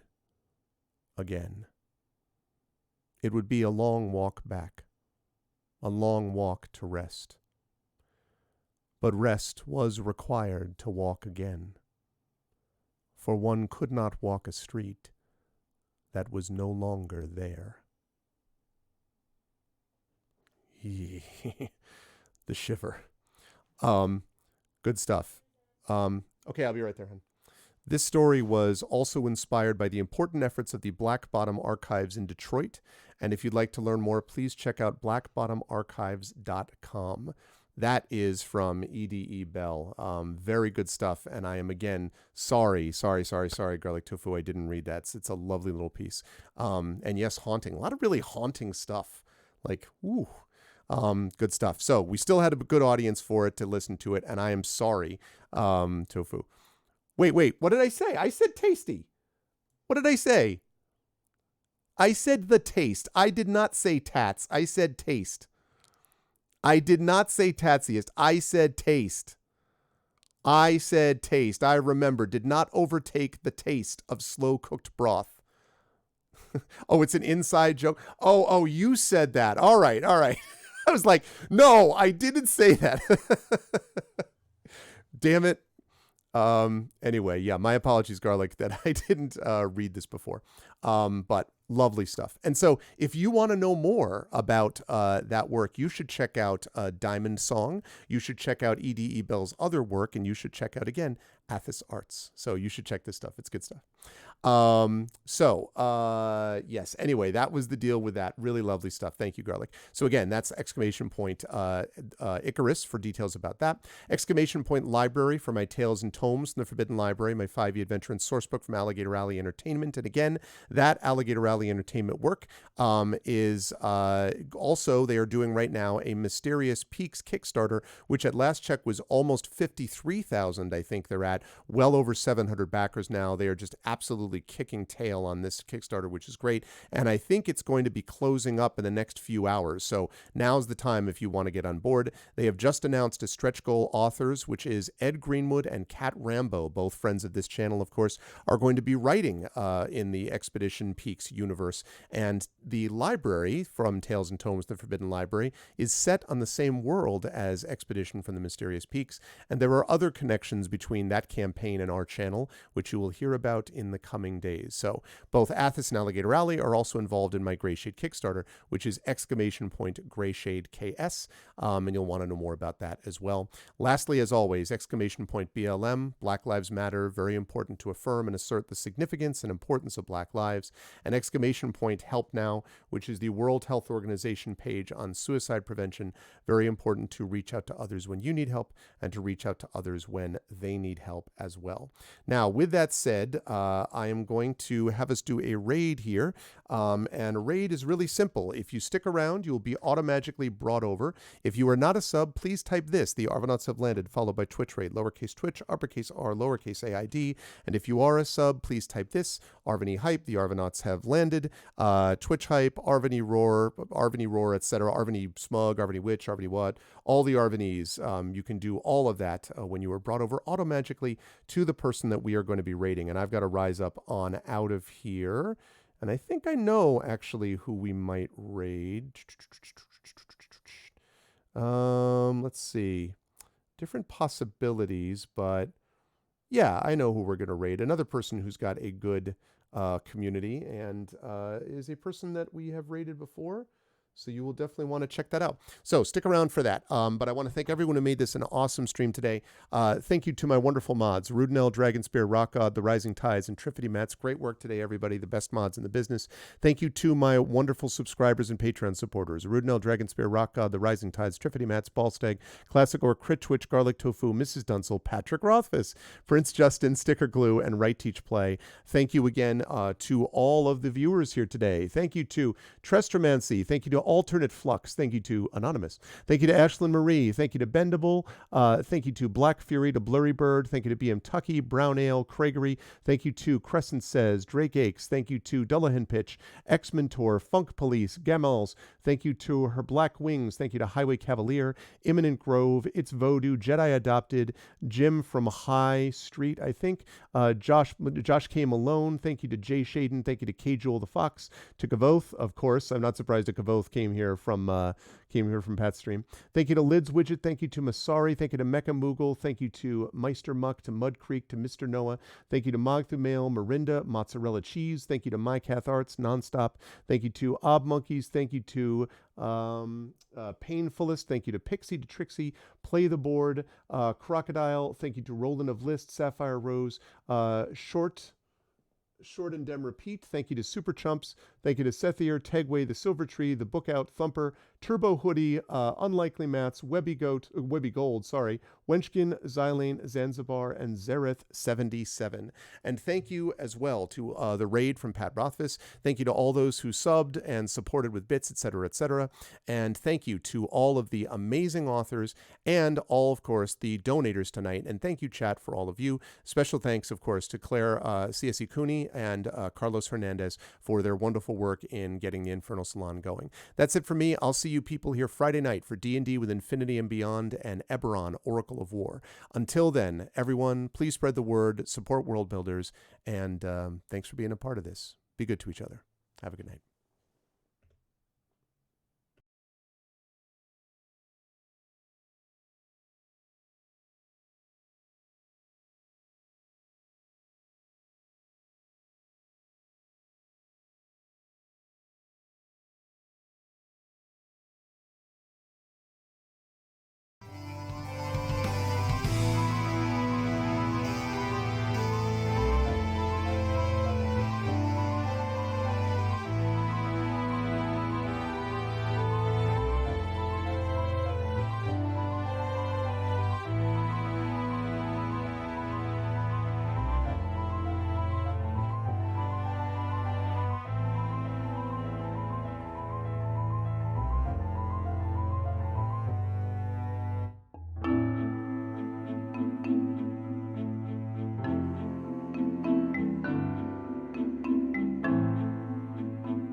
Could take us there, we could be aware of our existence that floats within the air. All we wanna find, just some peace of mind, just a space to consider our own longer time.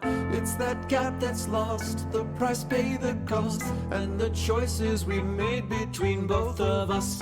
In the space between, you and I had seen what was true and real and what it all would mean. Light that shone upon me till it was gone, all of when I was found and then lost beyond. In the flow of this, all we had with this, all the time that we shared within all of this.